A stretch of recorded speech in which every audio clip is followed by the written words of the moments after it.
ನಮ್ಮ ಸ್ಕಾಲರ್ಸ್ ಶಾಲೆಯ ಒಂದು ಪ್ರತಿಷ್ಠಿತ ಕಾರ್ಯಕ್ರಮವಾದ ಅಕ್ಷರಾಭ್ಯಾಸ ಪಡುವಣಘಟ್ಟಗಳ ಮೆಟ್ಟಿಲು ಶಿಲ್ಪಕಲೆಗಳ ತೊಟ್ಟಿಲು ಹಾಸನ ಜಿಲ್ಲೆಯ ಬೇಲೂರು ತಾಲೂಕಿನ ಹಲ್ಮಿಡಿ. ಇದು ಕನ್ನಡಮ್ಮ ಮೊದಲ ಬಾರಿ ಅಕ್ಷರವಾಗಿ ಮೂಡಿದ ಕನ್ನಡದ ಮೊದಲ ಶಿಲಾಶಾಸನ ದೊರೆತ ಪುಣ್ಯಭೂಮಿ. ಈ ಕನ್ನಡ ಶಾರದೆಯ ನೆಲದಲ್ಲಿ ನಮ್ಮ ಶಾಲೆಗೆ ಹೊಸದಾಗಿ ದಾಖಲಾದ ಸಾಕ್ಷಾತ್ ಸರಸ್ವತಿ ಪುತ್ರರು ತಮ್ಮ ವರದ ಹಸ್ತದಿಂದ ಮೊದಲ ಅಕ್ಷರ ತಿದ್ದಿಸುತ್ತಿದ್ದಾರೆ. ಆ ಧನ್ಯತೆಯ ಕ್ಷಣಗಳಿಗೆ ಪೋಷಕರು ಸಾಕ್ಷಿಯಾಗಿ ತಾವೂ ಧನ್ಯತೆಯನ್ನು ಅನುಭವಿಸುವ ಆ ಸಮಯ ಹೃದಯ ಸ್ಪರ್ಶಿ.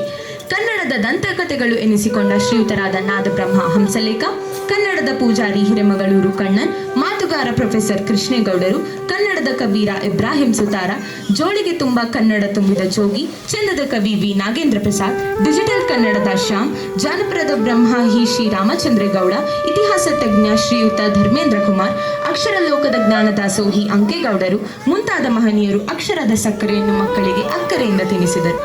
ಈ ಬಾರಿ ಅಕ್ಷರಾಭ್ಯಾಸ ಕಾರ್ಯಕ್ರಮಕ್ಕೆ ಅಕ್ಷರದ ಸಕ್ಕರೆಯಿಂದ ಹೊತ್ತು ತರುತ್ತಿರುವವರು ಶಿಕ್ಷಣ ತಜ್ಞರು, ಲೇಖಕರು, ಅಂಕಣಕಾರರು, ವಿಮರ್ಶಕರು ಆದ ಶ್ರೀಯುತ ಅರವಿಂದ ಚುಕ್ಕಾಡಿಯವರು. ಈ ಸುಂದರ ಕಾರ್ಯಕ್ರಮವನ್ನು ಪ್ರಾರ್ಥನೆಯ ಮೂಲಕ ಆರಂಭಿಸೋಣ. ಪ್ರಾರ್ಥನೆಯ ಗೀತೆಯನ್ನು ಹಾಡಲಿದ್ದಾರೆ ನಮ್ಮ ಸ್ನೇಹಿತರು.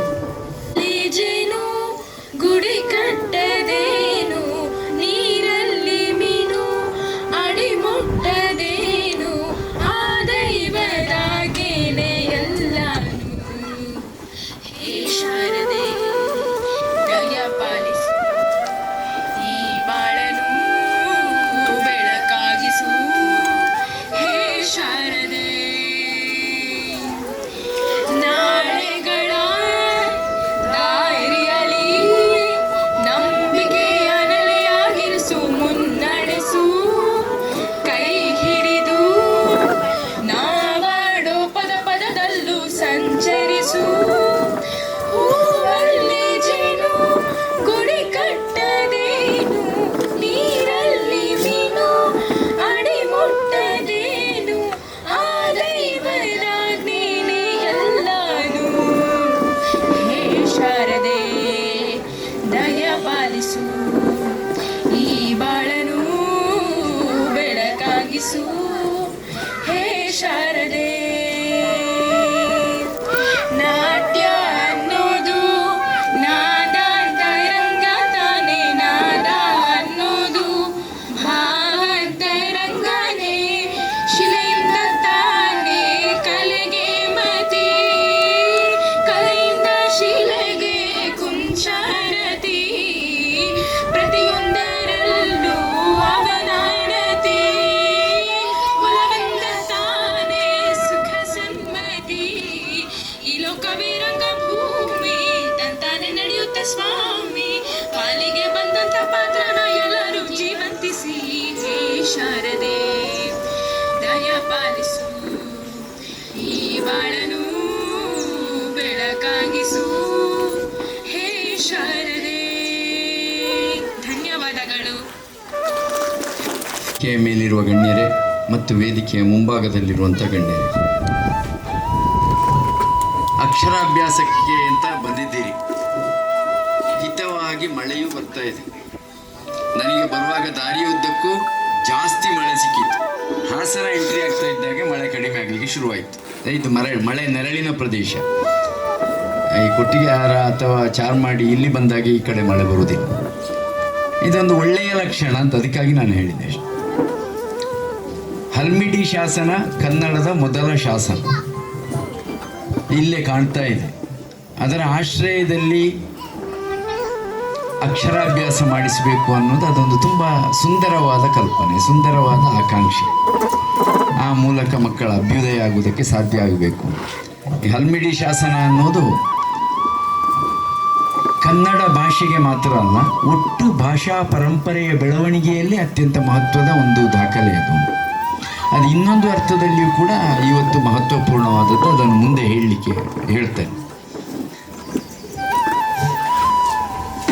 ಎಲ್ಲ ತಂದೆ ತಾಯಿಗಳಿಗೂ ಕೂಡ ಅವರ ಮಕ್ಕಳು ಬಹಳ ಶ್ರೇಷ್ಠ ವ್ಯಕ್ತಿಗಳಾಗಬೇಕು ಅನ್ನೋ ಆಸೆ ಇರ್ತದೆ. ಆದರೆ ಈ ಶ್ರೇಷ್ಠ ವ್ಯಕ್ತಿಗಳಾಗುವಿಕೆಯನ್ನು ಗುರುತಿಸುವುದು ಯಾವ ರೀತಿಯಲ್ಲಿ? ಮೊದಲನೆಯದು ಅಕ್ಷರಾಭ್ಯಾಸ. ಅಕ್ಷರಾಭ್ಯಾಸದ ಮಹತ್ವ ಏನು? ಅಕ್ಷರಂ ಪರಮಂ ಬ್ರಹ್ಮ ಅಂತ ಹೇಳ್ತಾರೆ.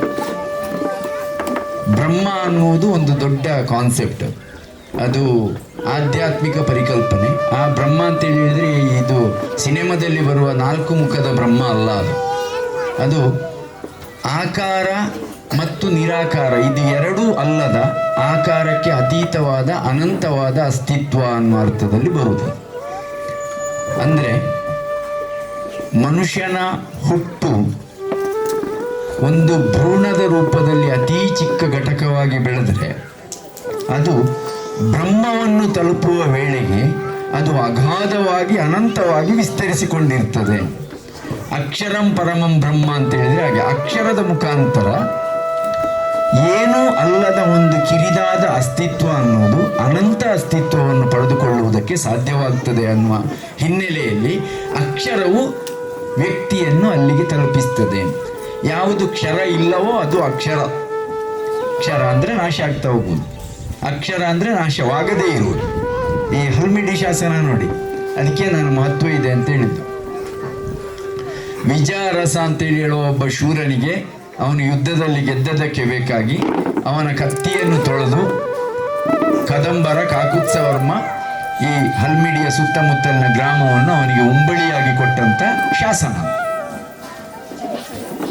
ಆ ವಿಜಾರಸ ಅನ್ನುವಂಥ ಶೂರನೂ ಇಲ್ಲ, ಕದಂಬರೂ ಇಲ್ಲ. ಕದಂಬರ ಕಾಲದ ಶಾಸನ. ಈಗ ಇಲ್ಲಿ ಪ್ರಸಿದ್ಧವಾಗಿರುವುದು ಹೊಯ್ಸಳರ ರಾಜ್ಯ, ಅಂತ ಹೊಯ್ಸಳರೂ ಇಲ್ಲ. ಆದರೆ ಅಕ್ಷರದ ಮುಖಾಂತರ ಕಡೆದಿಟ್ಟಂತಹ ಆ ಶಾಸನ ಇವತ್ತಿಗೂ ಉಳ್ಕೊಂಡಿದೆ. ಹಾಗೆ ಅಕ್ಷರದ ಮೂಲಕ ಪಡೆದಂಥ ಜ್ಞಾನ ಅನ್ನುವುದು ಉಳ್ಕೊಳ್ತದೆ.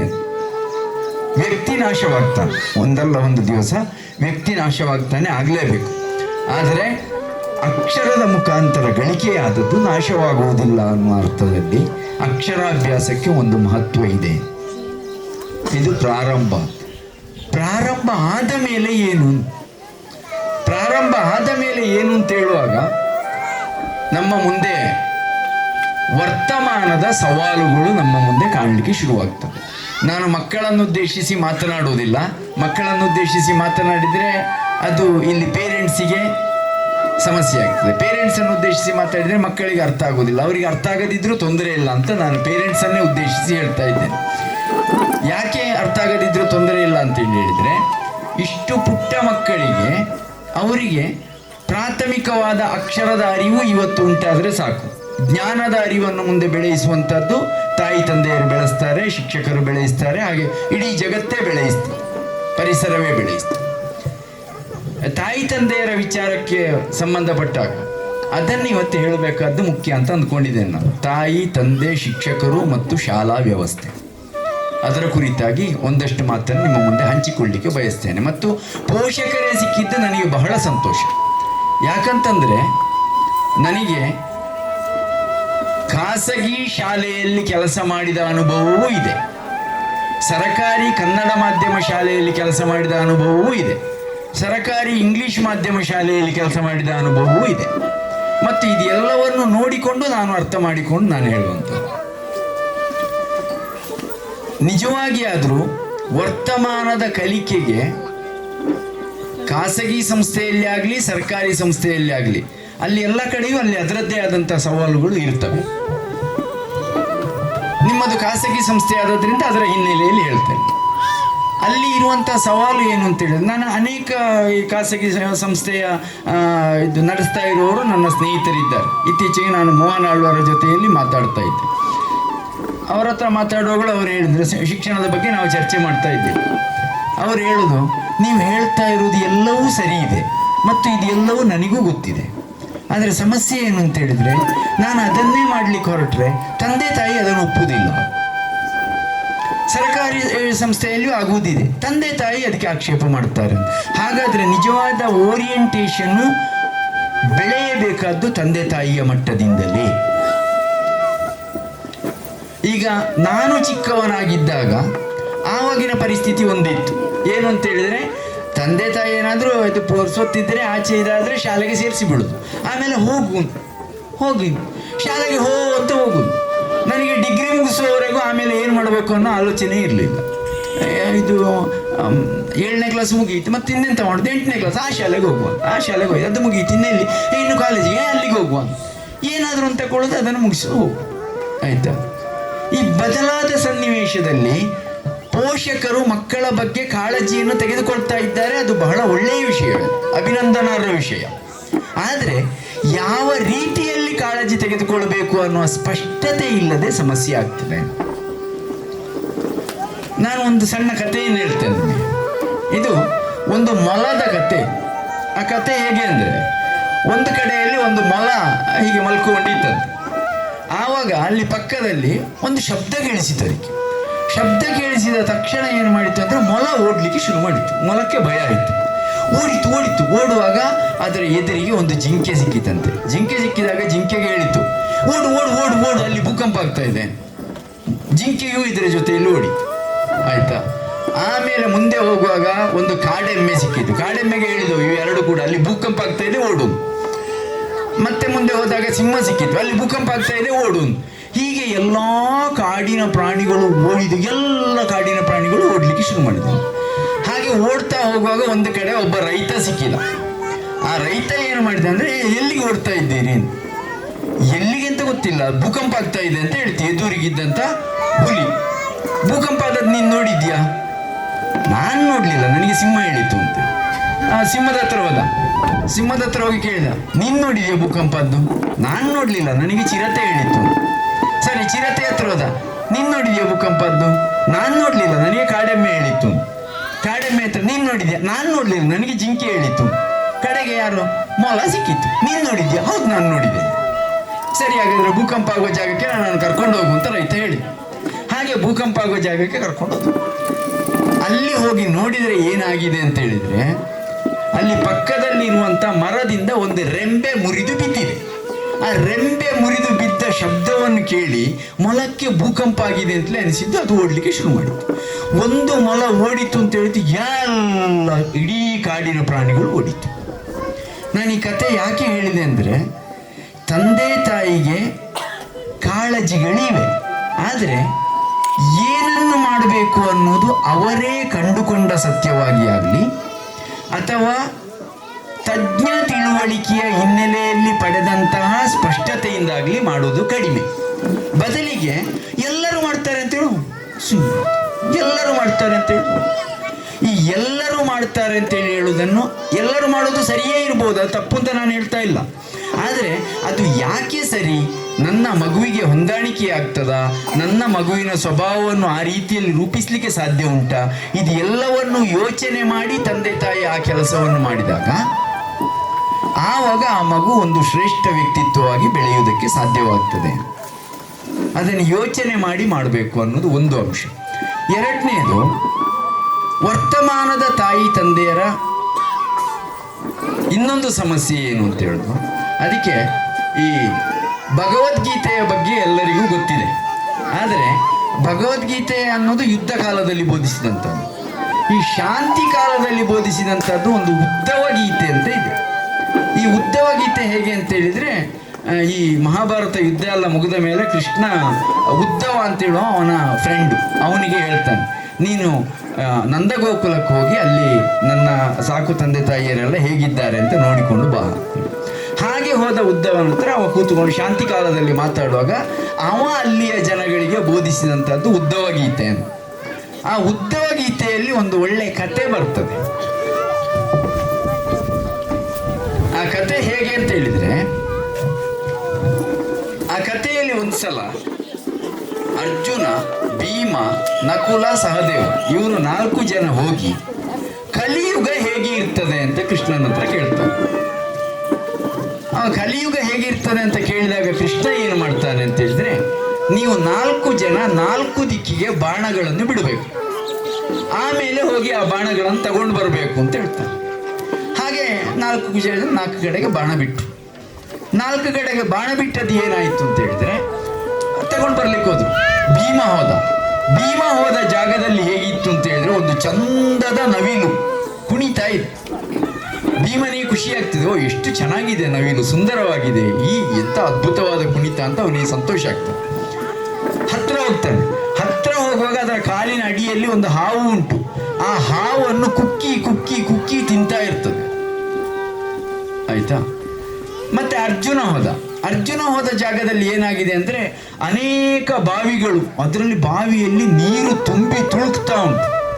ಆ ನೀರು ತಗೊಳ್ಳೋರಿಲ್ಲದೆ ಅದು ಹರಿದು ಹೋಗ್ತಾ ಉಂಟು. ಅದರ ನಡುವಲ್ಲಿ ಒಂದು ಬಾವಿ, ಆ ಬಾವಿಯ ಒಳಗೆ ಒಂದು ಸ್ವಲ್ಪವೂ ನೀರಿಲ್ಲ. ನೀರು ಹೋಗಿ ಆ ಬಾವಿಗೆ ಬೀಳ್ತಾ ಇಲ್ಲ, ಬೇರೆ ಕಡೆಗೆ ಹರಿದು ಹಾಳಾಗಿ ಹೋಗ್ತಾ ಉಂಟು. ಸಂಪನ್ಮೂಲ ಪೋಲಾಗ್ತದೆ ಅಂತ ಅನ್ಸುತ್ತೆ ಅರ್ಜುನನಿಗೆ. ಆಯ್ತಾ? ಆಮೇಲೆ ನಕುಲ ಹೋದ ಜಾಗ.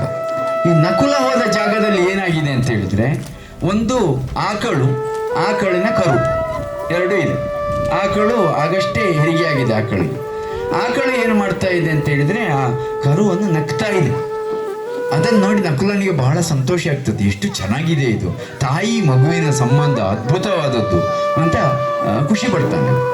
ಹಾಗೆ ಖುಷಿ ಪಡ್ತಾ ಇರುವಾಗ ಇದು ಏನು ಮಾಡ್ತದೆ, ತಾಯಿ ಆ ಕರುವನ್ನು ನಕ್ಕಿ ನಕ್ಕಿ ನಕ್ಕಿ ನಕ್ಕಿ ಚರ್ಮ ಕಿತ್ತು ರಕ್ತ ಬರಲಿಕ್ಕೆ ಶುರುವಾಗ್ತದೆ. ಆಯ್ತಾ? ಆವಾಗ ಇವನಿಗೆ ಅನಿಸ್ತದೆ, ತಾಯಿಯ ಮಗುವಿನ ಚರ್ಮ ಕಿತ್ತು ರಕ್ತ ಬರುವ ಹಾಗೆ ಮಾಡ್ತಾ ಇದ್ದಾಳಲ್ಲ, ಇದು ಸರಿಯಲ್ಲ ಅಂತ ಅನಿಸ್ತದೆ. ಆಮೇಲೆ ಇನ್ನೊಬ್ಬ ಹೋದಲ್ಲಿ ಮತ್ತೇನೋ ಆಯ್ತು, ಅದು ಬೇಡ, ಇದು ವಾಪಸ್ ಬರ್ತಾರೆ. ವಾಪಸ್ ಬಂದಾಗ ಕೃಷ್ಣ ಕೇಳ್ತಾನೆ, ನೀವು ಏನನ್ನೆಲ್ಲ ನೋಡಿದಿರಿ ಅಂತ ಕೇಳ್ತಾನೆ. ಅವರು ನೋಡಿದ್ದನ್ನೆಲ್ಲ ಹೇಳ್ತಾರೆ. ನೋಡಿದ್ದನ್ನೆಲ್ಲ ಹೇಳಿದಾಗ, ನಾನು ಇಲ್ಲಿ ಕರು ಮತ್ತು ಆಕಳು ಇದರ ಕಥೆ ಮಾತ್ರ ಹೇಳಬೇಕಾದ್ದು, ಉಳಿದದ್ದೆರಡು ಇಲ್ಲಿಗೆ ಅಗತ್ಯ ಇಲ್ಲ. ಅದು ಒಂದು ಆಕಳು ಕರುವನ್ನು ನಕ್ಕಿ ನಕ್ಕಿ ನಕ್ಕಿ ಕ್ಲೀನ್ ಮಾಡ್ತಾ ಇರೋದಿದೆ ಅಲ್ಲ, ಅದೇ ಹೇಳ್ತದೆ ಅಂತ ಹೇಳಿದರೆ, ಕಲಿಯುಗದಲ್ಲಿ ತಾಯಿ ತಂದೆಯರು ಮಕ್ಕಳನ್ನು ಈ ರೀತಿಯಲ್ಲಿ ಬೆಳೆಸ್ತಾರೆ ಅಂತ ಹೇಳ್ತಾರೆ ಕೃಷ್ಣ. ಅಂದರೆ ಮಗುವಿನ ಮೇಲೆ ಅಪಾರವಾದ ಮೋಹದಿಂದಾಗಿ ಮಗುವನ್ನು ನಕ್ಕಿ ನಕ್ಕಿ ನಕ್ಕಿ ನಕ್ಕಿ ಅಂದರೆ ಅದು ಮೋಹ ಅಷ್ಟೇ, ಪ್ರೀತಿ ಅಲ್ಲ, ಮೋಹ. ಪ್ರೀತಿ ಬೇರೆ, ಮೋಹ ಬೇರೆ. ಆಯ್ತಾ? ಅದರಿಂದಾಗಿ ಏನಾಗ್ತದೆ ಅಂದರೆ ಮಗುವಿನ ಭವಿಷ್ಯವೇ ಹಾಳಾಗ್ಲಿಕ್ಕೂ ಅದು ಕಾರಣ ಆಗ್ತದೆ ಅಂತ ಕೃಷ್ಣ ಹೇಳ್ತಾ ಇರೋದು. ತಾಯಿ ತಂದೆಯರು ಮಕ್ಕಳನ್ನು ಪ್ರೀತಿಸಬೇಕು, ಆದರೆ ಮೋಹಿಸಬಾರದು.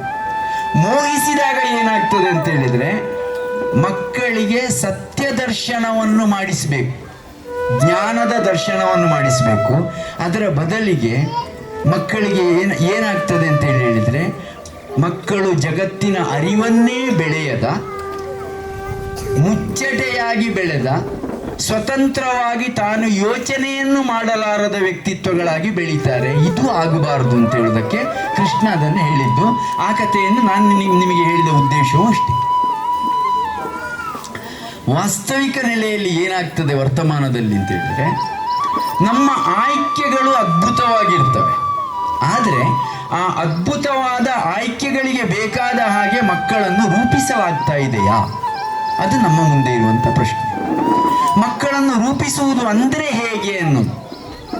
ಪ್ರತಿಯೊಂದನ್ನು ತಾಯಿ ತಂದೆಯರ ಡೈರೆಕ್ಷನ್ನಲ್ಲೇ ಮಗು ಸದಾಕಾಲವೂ ಮಾಡ್ತಾ ಇರಬೇಕು ಅಂತಲ್ಲ. ಈಗ ನಾನು ಒಬ್ಬ ತಂದೆ, ನನ್ನ ಹೆಂಡತಿಯು ಬಂದಿದ್ದಾರೆ, ನನ್ನ ಮಗಳು ಬಂದಿದ್ದಾರೆ, ಅವರಿಬ್ಬರು ಇರುವುದು ಒಳ್ಳೆಯದಾಯ್ತು. ನಾನು ಸುಳ್ಳು ಹೇಳಿದರೆ ಹೇಳ್ಬೋದಲ್ಲ. ಮಕ್ಕಳನ್ನು ಬೆಳೆಯಿಸುವುದು ಅನ್ನೋದು ಚಿಕ್ಕ ವಯಸ್ಸಿನಲ್ಲಿ, ಈಗ ನೀವು ಅಕ್ಷರ ಕಲಿತೀರಿ, ಸಾಮಾನ್ಯ ಇದು ಇನ್ನೊಂದು 4-5 ವರ್ಷಗಳ ಕಾಲ ಮಕ್ಕಳನ್ನು ತಾಯಿ ತಂದೆಯರೇ ಅವರನ್ನು ಮಾರ್ಗದರ್ಶನ ಮಾಡಿ ಜೊತೆಯಲ್ಲಿದ್ದು ಬೆಳೆಯಿಸ್ತಾ ಹೋಗಬೇಕು. ಆಮೇಲೆ ಅವರು ಒಂದು 6-7ನೇ ತರಗತಿಗೆಲ್ಲ ಬರ್ತಾರೆ. ಆಗ ತಾಯಿ ತಂದೆಯರು ಅವರ ಸಪೋರ್ಟನ್ನು ಸ್ವಲ್ಪ ಹಿಂದಕ್ಕೆ ತಗೊಳ್ತಾ ಹೋಗಬೇಕು. ಅವರು ಹೆಚ್ಚು ಹೆಚ್ಚು ಇನ್ವಾಲ್ವ್ ಆಗುವ ಹಾಗೆ ಮಾಡ್ತಾ ಹೋಗಬೇಕು. ಆಮೇಲೆ ಹೈಸ್ಕೂಲಿಗೆ ಹೋಗ್ತಾರೆ. ಹೈಸ್ಕೂಲಿಗೆ ಮಕ್ಕಳು ಹೋದಾಗ ಸಪೋರ್ಟನ್ನು ಮತ್ತೂ ಸ್ವಲ್ಪ ಕಡಿಮೆ ಮಾಡಬೇಕು. ಮಕ್ಕಳು ಅವರದ್ದೇ ಆಯ್ಕೆಗಳನ್ನು ಹೆಚ್ಚು ಸಶಕ್ತವಾಗಿ ರೂಪಿಸಿಕೊಳ್ತಾ ಹೋಗುವ ಹಾಗೆ ಮಾಡಬೇಕು. ನೆಕ್ಸ್ಟ್ ಕಾಲೇಜಿಗೆ ಹೋಗ್ತಾರೆ. ಹೀಗೆ ಬೆಳೀತಾ ಹೋಗ್ತಾರೆ. ಹೀಗೆ ಬೆಳೀತಾ ಹೋದ ಹಾಗೆ ತಾಯಿ ತಂದೆಯರ ಬೆಂಬಲ ಸದಾಕಾಲವೂ ಮಕ್ಕಳಿಗಿದೆ ಅಂತೇಳಿ ಹೇಳುವಂಥದ್ದು ಅವರಿಗೆ ಅನಿಸಬೇಕು. ಆದರೆ ಅವರ ಬದುಕಿನ ಭವಿಷ್ಯವನ್ನು ರೂಪಿಸಿಕೊಳ್ಳಲು ಅವರೇ ಸಮರ್ಥರಾಗುವ ಹಾಗೆ ಆಗಬೇಕು. ಆವಾಗ ನಾವು ಮಾಡಬಹುದಾದ್ದೇನು, ನನ್ನ ಆಲೋಚನೆ ಹೀಗೆ ಇದೆ, ನೀನು ಇದನ್ನು ಯೋಚನೆ ಮಾಡಿ ತೀರ್ಮಾನವನ್ನು ತೆಗೆದುಕೊಳ್ಳು, ಮತ್ತು ಆ ತೀರ್ಮಾನದಲ್ಲಿ ಬಿ ಎಕ್ಸಲೆಂಟ್. ಮಕ್ಕಳ ಆಯ್ಕೆಗಳು ಯಾವುದು ಬೇಕಾದರೂ ಇರ್ಬೋದು, ಆದರೆ ಆಯ್ಕೆಯಲ್ಲಿ ಬಿ ದ ಬೆಸ್ಟ್, ಅದು ಇಂಪಾರ್ಟೆಂಟ್. ಯಾವ ಆಯ್ಕೆಯನ್ನು ಮಾಡಿಕೊಂಡ್ರೂ ಕೂಡ ಅದರಲ್ಲಿ ಅತ್ಯುತ್ತಮವಾದ ಸ್ಥಿತಿಯನ್ನೇ ತಲುಪುವ ಹಾಗೆ ಇರಬೇಕು. ಇಲ್ಲಿ ಮುಖ್ಯವಾಗುವುದು ಅವರು ಅತ್ಯುತ್ತಮ ಸ್ಥಿತಿಯನ್ನು ತಲುಪ್ತಾರೋ ಇಲ್ಲೋ ಅಂತ ಹೇಳುವುದೇ ಹೊರತು ಮಾಡಿಕೊಳ್ಳುವ ಆಯ್ಕೆಗಳಲ್ಲ. ಆಯ್ಕೆಗಳು ಯಾವುದರಲ್ಲಿಯೂ ಬರ್ಬೋದು. ಅದು ಉದ್ಯೋಗ ಒಂದೇ ನಾನು ಹೇಳ್ತಾ ಇಲ್ಲ, ಜೀವನದ ಪ್ರತಿಯೊಂದು ಆಯ್ಕೆಯೂ ಕೂಡ. ಜೀವನದಲ್ಲಿ ಎಲ್ಲವೂ ಆಯ್ಕೆ. ನಾವು ಯಾರನ್ನು ಮದುವೆ ಆಗಬೇಕು ಅನ್ನೋದು ಆಯ್ಕೆ, ನಾವು ಯಾವಾಗ ಮಕ್ಕಳನ್ನು ಹೊಂದಬೇಕು ಅನ್ನೋದು ಆಯ್ಕೆ, ಮಕ್ಕಳಿಗೆ ಯಾವಾಗ ಅಕ್ಷರಾಭ್ಯಾಸ ಮಾಡಬೇಕು ಅನ್ನೋದು ಆಯ್ಕೆ. ಈ ಆಯ್ಕೆಯನ್ನು ಸಮರ್ಪಕವಾಗಿ ಮಾಡುವ ಸಾಮರ್ಥ್ಯ ಮಕ್ಕಳಿಗೆ ಬರಬೇಕು ಅಂತ ಹೇಳುವಂಥ, ಈ ಆಯ್ಕೆಯ ಸಾಮರ್ಥ್ಯ ಮಕ್ಕಳಿಗೆ ಬರಬೇಕು ಅಂತ ಹೇಳಿದಾಗ ಕಲಿಕೆಯಲ್ಲಿ ಏನೆಲ್ಲ ಮಹತ್ವದ್ದಾಗ್ತದೆ, ಇದು ಇವತ್ತು ಇರುವ ಬಹಳ ದೊಡ್ಡ ಸಮಸ್ಯೆ. ಏನಿದೆ ನಮ್ಮ ಶಿಕ್ಷಣ ವ್ಯವಸ್ಥೆಯ ಸಮಸ್ಯೆ ಏನು ಅಂತ ಹೇಳಿದ್ರೆ, ಇಂಗ್ಲಿಷ್ ಮೀಡಿಯಂ ಒಳ್ಳೆಯದೋ ಕನ್ನಡ ಮೀಡಿಯಂ ಒಳ್ಳೆಯದು? ಆಯ್ತು, ಸರಿ, ಇಂಗ್ಲಿಷ್ ಮೀಡಿಯಂ ಒಳ್ಳೆಯದು ಅಂತ ಆಯ್ತು, ಫೈನ್, ಓಕೆ. ಆಮೇಲೆ ಇಂಗ್ಲಿಷ್ ಮೀಡಿಯಮಿಗೆ ಬಂದ ಮೇಲೆ ಇಂಗ್ಲಿಷ್ ಭಾಷೆಯನ್ನು ಒಂದು 3 ತಿಂಗಳು ಪಾಠ ಮಾಡಿದರೆ ಸಾಕು, ಮತ್ತೆ ಉಳಿದದ್ದು ಮ್ಯಾಥ್ಸು ಸೈನ್ಸ್ ಮಾಡಿದರೆ ಸಾಕು. ಆಯ್ತು, ಸರಿ, ಮ್ಯಾಥ್ಸು ಸೈನ್ಸ್ ಅಂತ ಆಯ್ತು. ನೀವು ಇಂಗ್ಲಿಷ್ ಮಾಡಿದ್ರೆ ಬಿಟ್ಟ. ಇದರ ಪರಿಣಾಮ ಏನಾಗುವುದು ಅಂತ ಹೇಳಿದ್ರೆ, ಇಂಗ್ಲೀಷಲ್ಲಿ ಮಕ್ಕಳಿಗೆ ಮಾತನಾಡಲಿಕ್ಕೆ ಕಮ್ಯುನಿಕೇಟಿವ್ ಇಂಗ್ಲೀಷ್ ಬರ್ತದೆ, ಆದರೆ ಇಂಗ್ಲೀಷ್ ಆಗಲಿ ಕನ್ನಡವಾಗಲಿ ಯಾವ ಒಂದು ಭಾಷೆಯ ಬೇಸ್ ಮಕ್ಕಳಿಗೆ ಕ್ರಿಯೇಟ್ ಆಗೋದಿಲ್ಲ. ಮಕ್ಕಳಿಗೆ ಬೇಸ್ ಕ್ರಿಯೇಟ್ ಆಗಬೇಕು. ಈಗ ಕನ್ನಡ ಭಾಷೆಯೂ ಇರ್ಬೋದು, ಇಂಗ್ಲೀಷ್ ಭಾಷೆ ಇರ್ಬೋದು, ಅಥವಾ ಕೆಲವರಿಗೆ ಹಿಂದಿ ಆಯ್ಕೆ ಇರ್ಬೋದು, ಸಂಸ್ಕೃತ ಆಯ್ಕೆ ಇರ್ಬೋದು, ಅಥವಾ ಇಟಾಲಿಯನ್ ಬೇಕಾದರೂ ಆಯ್ಕೆ ಇರ್ಬೋದು. ಯಾವುದಾದರೂ ಒಂದು ಭಾಷೆಯಲ್ಲಿ ಭಾಷೆಯ ಸಮಗ್ರವಾದ ತಳಹದಿ ಮಕ್ಕಳಿಗೆ ಇರಬೇಕು. ನೋಡಿ, ಭಾಷೆಯ ಬಳಕೆ ಎಷ್ಟು ಪವರ್ಫುಲ್ ಆಗಿರ್ತದೆ ಅಂತ ಹೇಳಿದರೆ, ನಾನಿಲ್ಲಿ ಯಾರ ಹತ್ರ ಆದ್ರೂ ಒಬ್ಬರ ಹತ್ರ ಎದ್ದು ಹೋಗು ಅಂತೇಳಿ ಹೇಳಿದರೆ ಅವರು ಏನೂ ಟೆನ್ಷನ್ ಮಾಡ್ಕೊಳ್ಳೋದಿಲ್ಲ, ಅವನು ಇರ್ತಾನೆ, ಆಯ್ತಾ. ಬದಲಿಗೆ ಗೆಟ್ ಔಟ್ ಅಂತ ಹೇಳಿದರೆ ಇವರು ಬೈತಾ ಇದ್ದಾರೆ ಅಂತ ಅರ್ಥ ಆಗ್ತದೆ. ಯಾಕೆ ಅಂತ ಹೇಳಿದರೆ ಅದು ಒಂದು ಭಾಷೆಗೆ ಇರುವ ಕಮಾಂಡಿಂಗ್ ನೇಚರ್. ಅದು ಪ್ರತಿಯೊಂದು ಭಾಷೆಗೂ ಒಂದು ನೇಚರ್ ಅನ್ನುವಂಥದ್ದಿದೆ. ಆ ನೇಚರು ಅರ್ಥವಾಗುವುದಕ್ಕೆ ಸಾಧ್ಯವಾಗಬೇಕು. ಭಾಷೆಗೆ ಆ ರೀತಿ ಅಗಾಧವಾದ ವ್ಯಾಪ್ತಿ ಇದೆ. ಇಂಗ್ಲಿಷ್ ಮಾಧ್ಯಮಕ್ಕೆ ನಾವು ಕಳಿಸಿಯೂ ಇಂಗ್ಲಿಷ್ ಭಾಷೆಯ ಜ್ಞಾನ ಬೆಳೆಯದೇ ಇದ್ದರೆ, ಕನ್ನಡವನ್ನು ಒಂದು ಭಾಷೆಯಾಗಿ ಕಲಿಸಿಯೂ ಕನ್ನಡ ಭಾಷೆಯ ಜ್ಞಾನ ಬೆಳೆಯದೇ ಇದ್ದರೆ, ಭಾಷೆಯ ತಳಹದಿ ಇಲ್ಲ ಅಂತೇಳಿ ಆದರೆ ಜ್ಞಾನದ ರಚನೆ ದುರ್ಬಲ ಆಗ್ತದೆ, ಜ್ಞಾನದ ರಚನೆ ಸಶಕ್ತವಾಗಿ ಆಗುವುದಿಲ್ಲ. ಮ್ಯಾಥ್ಸ್ ಸೈನ್ಸ್ ಚೆನ್ನಾಗಿ ಕಲಿಬೇಕಲ್ವಾ? ಮ್ಯಾಥ್ಸ್ ಸೈನ್ಸ್ ಚೆನ್ನಾಗಿ ಕಲಿಬೇಕು ಅಂತೇಳಿ ಆದರೆ ಭಾಷೆ ಗಟ್ಟಿಯಾಗಿರಬೇಕು. ಭಾಷೆ ಚೆನ್ನಾಗಿಲ್ಲ ಅಂತಾದರೆ ಮ್ಯಾಥ್ಸ್ ಸೈನ್ಸ್ ಕೂಡ ಚೆನ್ನಾಗಿ ಕಲೀಲಿಕ್ಕೆ ಆಗುದು, ಆಯ್ತಾ. ಇನ್ನು ನೆಕ್ಸ್ಟ್ ಉಳಿದ ಕಲಿಕಾಂಶಗಳು. ಈ ಕಲಿಕಾಂಶಗಳಿಗೆ ಬಂದಾಗ ಮ್ಯಾಥ್ಸನ್ನು ಚೆನ್ನಾಗಿ ಕಲಿಬೇಕು. ಮ್ಯಾಥ್ಸನ್ನು ಚೆನ್ನಾಗಿ ಕಲಿಬೇಕು ಅಂತ ಹೇಳಿದರೆ ಮ್ಯಾಥ್ಸಿನ ಫಿಲಾಸಫಿ ಚೆನ್ನಾಗಿ ಅರ್ಥ ಆಗಬೇಕು. ಸೈನ್ಸನ್ನು ಚೆನ್ನಾಗಿ ಕಲಿಬೇಕು ಅಂತಾದರೆ ಸೈನ್ಸಿನ ಫಿಲಾಸಫಿ ಚೆನ್ನಾಗಿ ಅರ್ಥ ಆಗಬೇಕು. ಸೈನ್ಸ್ ಅಂತ ಹೇಳಿದ್ರೆ ಹೇಗೆ, ಒಂದು ನಿಗೂಢವಾದದ್ದನ್ನು ಶೋಧಿಸುವ ಒಂದು ಚಿಂತನಾ ಸರಣಿ ಅದರಲ್ಲಿ ಇದೆ. ಈಗ ನಾವು ವೈಜ್ಞಾನಿಕವಾಗಿ ಅದ ಹಿನ್ನೆಲೆಯಲ್ಲಿ ನೋಡಿದರೆ, ಭೂಮಿಯ ಮೇಲೆ ಹೆಣ್ಣು ಕ್ರೋಮೋಸೋಮುಗಳು ಕಾಣಿಸಿಕೊಂಡು 70,000 ವರ್ಷಗಳ ನಂತರ ಗಂಡು ಕ್ರೋಮೋಸೋಮು ಕಾಣಿಸಿಕೊಂಡಿತು. ಹಾಗಾದರೆ ಈ 70,000 ವರ್ಷಗಳ ಕಾಲ ಗಂಡು ಕ್ರೋಮೋಸೋಮು ಇಲ್ಲದೆ ಜೀವ ಸಂತತಿ ಹೇಗೆ ಉತ್ಪತ್ತಿ ಆಯಿತು ಅಂತೇಳಿ ಹೇಳುವಂಥದ್ದು, ಕ್ರೋಮೋಸೋಮುಗಳ ಬೆಳವಣಿಗೆ ಹೇಗೆ ಆಯಿತು ಅಂತೇಳಿ ಹೇಳುವಂಥದ್ದು, ಅದು ಇವತ್ತಿಗೂ ಉತ್ತರ ಸಿಗದೇ ಇರುವ ಪ್ರಶ್ನೆ. ಉತ್ತರ ಸಿಗದಿದ್ದರೆ ಏನು ಸಮಸ್ಯೆ ಇಲ್ಲ, ಆದರೆ ಆ ನಿಗೂಢತೆಯನ್ನು ಶೋಧಿಸುವ ಪ್ರಕ್ರಿಯೆ ಇದೆಯಲ್ಲ, ಇದು ಜೀವಂತವಾಗಿ ಇರಬೇಕು. ಅದು ಜೀವಂತವಾಗಿದ್ದಾಗ ಸೈನ್ಸಿನ ಬೋಧನೆ ಅನ್ನೋದು ಒಂದು ಅರ್ಥಪೂರ್ಣವಾಗಿ ಮಗುವನ್ನು ಯಶಸ್ಸಿನ ಕಡೆಗೆ ಕೊಂಡೊಯ್ಯುವುದಕ್ಕೆ ಸಾಧ್ಯವಾಗ್ತದೆ. ಇದು ಎಲ್ಲವೂ ಆಗಬೇಕಾದ್ರೆ ಏನಾಗಬೇಕು? ಇದು ಎಲ್ಲವೂ ಆಗಬೇಕು ಅಂತಾದರೆ ಶಿಕ್ಷಣದಲ್ಲಿ ವರ್ತಮಾನದ ಶಿಕ್ಷಣ ಹೇಗೆ ಇದೆ ಅಂತ ಹೇಳಿದರೆ, ಯಾವ ಶಾಲೆಯಲ್ಲಿ 100% ರಿಸಲ್ಟ್ ಬಂದಿತ್ತೋ ಅದು ಬೆಸ್ಟ್ ಶಾಲೆ. ಹಾಗಾದರೆ 100% ರಿಸಲ್ಟ್ ಬರುವುದು ಬೇಡವಾ? ಬರಬೇಕು. 100% ರಿಸಲ್ಟ್ ಬರುವುದು ಕೂಡ ಒಂದು ಶಾಲೆ ಅತ್ಯುತ್ತಮವಾಗಿದೆ ಅನ್ನುವುದನ್ನು ಸೂಚಿಸ್ತದೆ. ಆದರೆ ಅದರ ಜೊತೆಗೆ ಇನ್ನಿತರ ಅಂಶಗಳು ಕೂಡ ಇದೆ. ಯಾವುದು ಇನ್ನಿತರ ಅಂಶಗಳು ಅಂತ ಹೇಳಿದ್ರೆ, ಬೋಧನೆ ಮತ್ತು ಕಲಿಕೆ ನಡೆದದ್ದರ ಪರಿಣಾಮವಾಗಿ 100% ರಿಸಲ್ಟ್ ಬಂದಿದೆಯೋ, ಅಲ್ಲ, ಒಂದು 1000 ಪ್ರಶ್ನೆಗಳನ್ನು ಅದನ್ನು ಬಾಯಿಪಾಠ ಮಾಡಿ ಮಾಡಿ ಮಾಡಿ ನೆನಪಿಟ್ಟುಕೊಳ್ಳಿಕ್ಕೆ ಕಷ್ಟವಾಗಿ ಆಗಿ ಕೇವಲ ನೆನಪಿಟ್ಟು ಅದರಲ್ಲಿ 50 ಪ್ರಶ್ನೆಗೆ ಉತ್ತರ ಬರೆದದರ ಪರಿಣಾಮವಾಗಿ 100% ರಿಸಲ್ಟ್ ಬಂದಿದೆಯೋ? ಇದನ್ನು ಪೇರೆಂಟ್ಸ್ ಆಲೋಚನೆ ಮಾಡಬೇಕು. ಇದನ್ನು ಪೇರೆಂಟ್ಸ್ ಆಲೋಚನೆ ಮಾಡಿದಾಗ ಅದಕ್ಕೆ ಬೇಕಾದ ರೀತಿಯ ಶೈಕ್ಷಣಿಕ ಸನ್ನಿವೇಶವನ್ನು ಸೃಷ್ಟಿ ಮಾಡುವುದಕ್ಕೆ ಆಡಳಿತ ಮಂಡಳಿಗೆ ಸಾಧ್ಯವಾಗ್ತದೆ. ಆಡಳಿತ ಮಂಡಳಿಯವರಿಗೆ ಇದು ಗೊತ್ತಾಗುವುದರಿಂದ ಏನೂ ಉಪಯೋಗ ಇಲ್ಲ. ಈಗ ನಮಗೆ ಅನೇಕ ಕಡೆ ಆಗುವುದು ಏನು ಅಂತ ಹೇಳಿದ್ರೆ, ಶಿಕ್ಷಕರಿಗೆ ತರಬೇತಿ ಆಯ್ತಾ, ಶಿಕ್ಷಕರಿಗೆ ತರಬೇತಿ ಆಯ್ತು, ಕೆಲವು ಕಡೆ ಆಡಳಿತ ಮಂಡಳಿಯವರು ಕರೀತಾರೆ, ಏನು ಮಾಡ್ಬೇಕು ಸರ್ ಹೇಳಿ ಅಂತೇಳಿ. ಆಡಳಿತ ಮಂಡಳಿಯವರಿಗೆ ಹೇಳಿ ಆಗುದಿಲ್ಲ, ಪೇರೆಂಟ್ಸಿಗೆ ಹೇಳಬೇಕು. ಯಾಕೆ ಗೊತ್ತುಂಟಾ? ಒಂದು ವೇಳೆ ಆಡಳಿತ ಮಂಡಳಿಯವರು ಕಲಿಕಾ ಪ್ರಕ್ರಿಯೆ ಚೆನ್ನಾಗಿ ನಡೆದು ರಿಸಲ್ಟ್ ಬರುವ ಹಾಗೆ ಮಾಡಿದ್ರು ಅಂತೇಳಿ ಹೇಳಿ ಆದರೆ ಪೇರೆಂಟ್ಸ್ ಇಂದ ಅಬ್ಜೆಕ್ಷನ್ ಬರ್ತದೆ.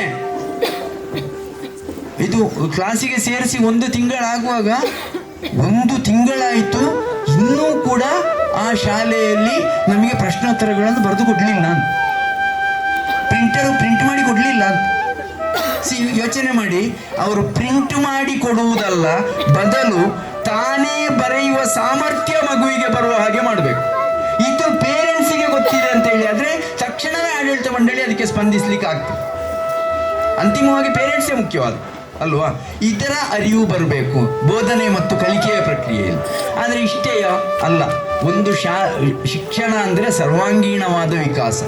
ಒಂದು ಶಾಲೆಯ ಅತ್ಯುತ್ತಮಗಳು ಅಲ್ಲಿಂದ ಬರುವಂಥ ಕ್ರೀಡಾಪಟುಗಳನ್ನು ಅವಲಂಬಿಸಿರ್ತದೆ. ಅದು ಕೂಡ ಬಹಳ ಮುಖ್ಯ, ಕ್ರೀಡೆಯೂ ಬಹಳ ಮುಖ್ಯ. ನಮಗೆ ಮೇಲ್ನೋಟಕ್ಕೆ ಕಲಿಕೆ ಮಾರ್ಕು ಬಹಳ ಮುಖ್ಯ ಅಂತ ಅನಿಸ್ತದೆ, ಆದರೆ ಅತ್ಯುತ್ತಮ ಕಲಿಕೆ ನಡಿಬೇಕು ಅಂತೇಳಿ ಆದರೆ ಅಲ್ಲಿ ದೈಹಿಕ ಚಟುವಟಿಕೆಗಳು ಚೆನ್ನಾಗಿ ನಡೆಯಬೇಕು. ಯಾಕೆ ದೈಹಿಕ ಚಟುವಟಿಕೆಗಳು ಚೆನ್ನಾಗಿ ನಡೆಯಬೇಕು ಅಂತ ಹೇಳಿದ್ರೆ, ಮಕ್ಕಳದ್ದು ಬೆಳೆಯುವ ವಯಸ್ಸು. ಬೆಳೆಯುವ ವಯಸ್ಸಿನಲ್ಲಿ ಈಗಲೇ ಅಲ್ಲ, ಇನ್ನೊಂದು 4 ವರ್ಷ ಬಿಟ್ಕೊಂಡು ಹೇಳ್ತೇನೆ ಅಂದ್ಕೊಳ್ಳಿ. ಈಗ ಮಕ್ಕಳು ನಿರಂತರವಾಗಿ ಚಟುವಟಿಕೆಯಲ್ಲಿ ಇರ್ತಾರೆ. ಆ ಚಟುವಟಿಕೆಯನ್ನೆಲ್ಲ ಸ್ಥಗಿತಗೊಳಿಸಿ ನೀನು ಅಲ್ಲಿ ಓಡಬಾರ್ದು, ಇಲ್ಲಿ ಓಡಬಾರ್ದು, ಆಚೆ ಹೋಗಬಾರ್ದು, ಈಚೆ ಹೋಗಬಾರ್ದು ಅಂತ ಹೇಳಿ ಅವರನ್ನು ಕಟ್ಟಿ ಹಾಕಿದ ಹಾಗೆ ಮಾಡಿ ಅಭ್ಯಾಸ ಮಾಡಿಸಿದರೆ ಮಾರ್ಕು ಬರ್ಬೋದು, ಆದರೆ ಅವನ ದೈಹಿಕ ಬೆಳವಣಿಗೆ ಚೆನ್ನಾಗಿ ಆಗುವುದಿಲ್ಲ. ದೈಹಿಕ ಬೆಳವಣಿಗೆ ಚೆನ್ನಾಗಿ ಆಗದೇ ಇದ್ದರೆ ಮಾನಸಿಕ ಬೆಳವಣಿಗೆಯೂ ಚೆನ್ನಾಗಿ ಆಗುವುದಿಲ್ಲ. ಇದನ್ನು ಅರ್ಥ ಮಾಡ್ಕೊಳ್ಬೇಕು. ಮಕ್ಕಳ ದೈಹಿಕ ಮತ್ತು ಮಾನಸಿಕ ಬೆಳವಣಿಗೆಗಳೆರಡೂ ಚೆನ್ನಾಗಿ ನಡೆಯಬೇಕು ಅಂತ ಹೇಳಿ ಆದರೆ ದೈಹಿಕ ಚಟುವಟಿಕೆಗಳ ಜೊತೆಯಲ್ಲಿ ಕಲಿಕೆ ನಡೆಯಬೇಕು. ಹಾಗಾದ್ರೆ ಇಷ್ಟೇ ಅಲ್ಲ, ಒಂದು ಮಗುವಿಗೆ ಸೃಜನಶೀಲತೆ ಅನ್ನುವಂಥದ್ದು ಇರ್ತದೆ. ಪ್ರತಿಯೊಂದು ಮಗುವು ಕೂಡ ಅತ್ಯಂತ ಕುತೂಹಲಕಾರಿಯಾದಂಥ ಪ್ರವೃತ್ತಿಯನ್ನು ಹೊಂದಿರ್ತದೆ. ಸಾಮಾನ್ಯವಾಗಿ ಎಲ್ಲ ಪೇರೆಂಟ್ಸು ಅನುಭವಿಸುವಂಥ ಪ್ರಶ್ನೆಯ ಸಮಸ್ಯೆ ಏನಂದರೆ, ನಾನು ಎಲ್ಲಿಂದ ಬಂದೆ ಅಂತ ಮಕ್ಕಳು ಕೇಳೋದು. ಆ ಮಕ್ಕಳಿಗೆ ಅವರ ವಯಸ್ಸಿನಲ್ಲಿ ಅದನ್ನು ಉತ್ತರಿಸಲಿಕ್ಕೆ ಆಗುವುದಿಲ್ಲ, ನಾವು ಮ್ಯಾನೇಜ್ ಮಾಡ್ತೇವೆ, ಸರಿ, ಇಟ್ಸ್ ಓಕೆ. ಆದರೆ ಮಕ್ಕಳಲ್ಲಿ ತಿಳಿಯುವ ಕುತೂಹಲ ವಿಪರೀತ ಇರ್ತದೆ. ಅದೆಂಥದ್ದು, ಇದೆಂಥದ್ದು, ಅದ್ಯಾಕೆ ಹಾಗೆ, ಅದ್ಯಾಕೆ ಹೀಗೆ, ಇಂಥದ್ದನ್ನು ಮಕ್ಕಳು ಕೇಳ್ತಾನೆ ಇರ್ತಾರೆ. ಹಾಗೆ ಕೇಳಲಿಕ್ಕೆ ಬಿಡಬೇಕು. ನಮಗೆ ಕೆಲವುದಕ್ಕೆ ಉತ್ತರ ಗೊತ್ತಿಲ್ಲದೆ ಇರ್ಬೋದು. ಉತ್ತರ ಗೊತ್ತಿಲ್ಲದೆ ಇದ್ರೆ ಅದು ನನಗೂ ಕೂಡ ಗೊತ್ತಿಲ್ಲ, ನೀನು ದೊಡ್ಡವನಾದ ಮೇಲೆ ಅದನ್ನು ಹೇಳ್ತೀಯಂತೆ ಅಂತ ಹೇಳಿ ಮಕ್ಕಳನ್ನು ಸಮಾಧಾನ ಮಾಡಿ ಬಿಡಬೇಕೇ ಹೊರತು ಮಕ್ಕಳು ಪ್ರಶ್ನೆ ಕೇಳುವುದನ್ನು ನಿಲ್ಲಿಸುವ ಹಾಗೆ ಮಾಡಬಾರದು. ಮಕ್ಕಳು ಪ್ರಶ್ನೆ ಕೇಳುವುದನ್ನು ನಿಲ್ಲಿಸುವ ಹಾಗೆ ಮಾಡಿದರೆ ಸೃಜನಶೀಲತೆ ಬೆಳೆಯುವುದಿಲ್ಲ, ಮಾರ್ಕು ಬರ್ಬೋದು. ನಮ್ಮ ವ್ಯವಸ್ಥೆಯಲ್ಲಿ ಸೃಜನಶೀಲರ ಅಗತ್ಯವೂ ಇದೆ, ಬುದ್ಧಿವಂತರ ಅಗತ್ಯವೂ ಇದೆ. ಬುದ್ಧಿವಂತರು ಬೇರೆ, ಸೃಜನಶೀಲರು ಬೇರೆ, ಪ್ರತಿಭಾವಂತರು ಬೇರೆ. ಸೃಜನಶೀಲತೆ ಚೆನ್ನಾಗಿದ್ದರೆ ಪ್ರತಿಭಾವಂತರಾಗ್ತಾರೆ. ನೋಡಿ, ಥಾಮಸ್ ಆಲ್ವಾ ಎಡಿಸನ್ ಕರೆಂಟ್ ಕಂಡುಹಿಡಿಯುವುದಕ್ಕೆ ಮೊದಲು ಥಾಮಸ್ ಆಲ್ವಾ ಎಡಿಸನ್ ಅವನು 3ನೇ ಕ್ಲಾಸಲ್ಲಿ ಕ್ಲಾಸಿಂದ ಹೊರ ದಬ್ಬಲ್ಪಟ್ಟ ವಿದ್ಯಾರ್ಥಿ. ಅವನು ಹುಡುಗ ಸರಿ ಇಲ್ಲ ಅಂತ ಹೊರಗೆ ದಬ್ಬಲ್ಪಟ್ಟ ವಿದ್ಯಾರ್ಥಿ ಥಾಮಸ್ ಆಲ್ವಾ ಎಡಿಸನ್. ಎಡಿಸನ್ ಮಾಡಿದಂತಹ 999 ಪ್ರಯೋಗಗಳು ಫೇಲ್ಯೂರೇ ಆದವು, ವಿಫಲವೇ ಆಯ್ತು, ಸೋತ್ರು. ಆದರೆ 1000ನೇ ಪ್ರಯೋಗ ಮಾತ್ರ ಗ್ರ್ಯಾಂಡ್ ಸಕ್ಸಸ್, ಇಡೀ ಜಗತ್ತನ್ನೇ ವ್ಯಾಪಿಸಿಕೊಂಡಿದೆ ಅದು.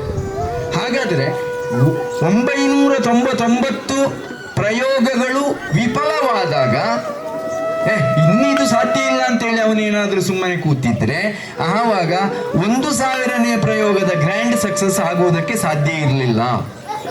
ನಾವು ಪೇರೆಂಟ್ಸ್ ಆಗಿ ಇದನ್ನು ಅರ್ಥ ಮಾಡಿಕೊಳ್ಬೇಕಾದ, ಏನನ್ನು ಅರ್ಥ ಮಾಡ್ಕೊಳ್ಬೇಕಾದಂದ್ರೆ ಮಕ್ಕಳು ಚಟುವಟಿಕೆಯಲ್ಲಿ ನಿರತರಾಗುವ ಹಾಗೆ ಮಾಡಿ. ಆ ಚಟುವಟಿಕೆಯಲ್ಲಿ ಸಕ್ಸಸ್ ಬಾರದೇ ಇದ್ರೆ ಏನೂ ಚಿಂತೆ ಬೇಡ. ಸಕ್ಸಸ್ ಬಾರದೇ ಇದ್ರೂ ಕೂಡ ಆ ಚಟುವಟಿಕೆ ಮಾಡಿದ ಅನುಭವ ಮಗುವಿಗೆ ಮುಂದಿನ ಯಶಸ್ಸಿಗೆ ಅದು ಸಪೋರ್ಟಿವ್ ಆಗಿ ನಿಲ್ತದೆ.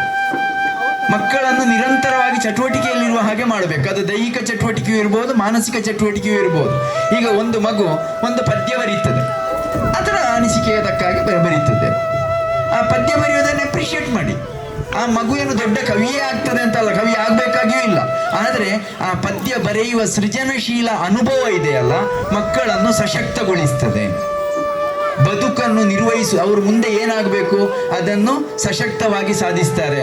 ನೀವು ನಮ್ಮ ಅತ್ಯಂತ ಶ್ರೇಷ್ಠ ವಿಜ್ಞಾನಿಗಳನ್ನು ನೋಡಿ, ಅದು ಅಬ್ದುಲ್ ಕಲಾಂ ಅವರು ಇರ್ಬೋದು, ಐನ್ಸ್ಟೀನ್ ಬೇಕಾದರೂ ಇರ್ಬೋದು, ಹೋಮಿ ಜಹಾಂಗೀರ್ ಬಾಬಾ ಬೇಕಾದರೂ ಇರ್ಬೋದು.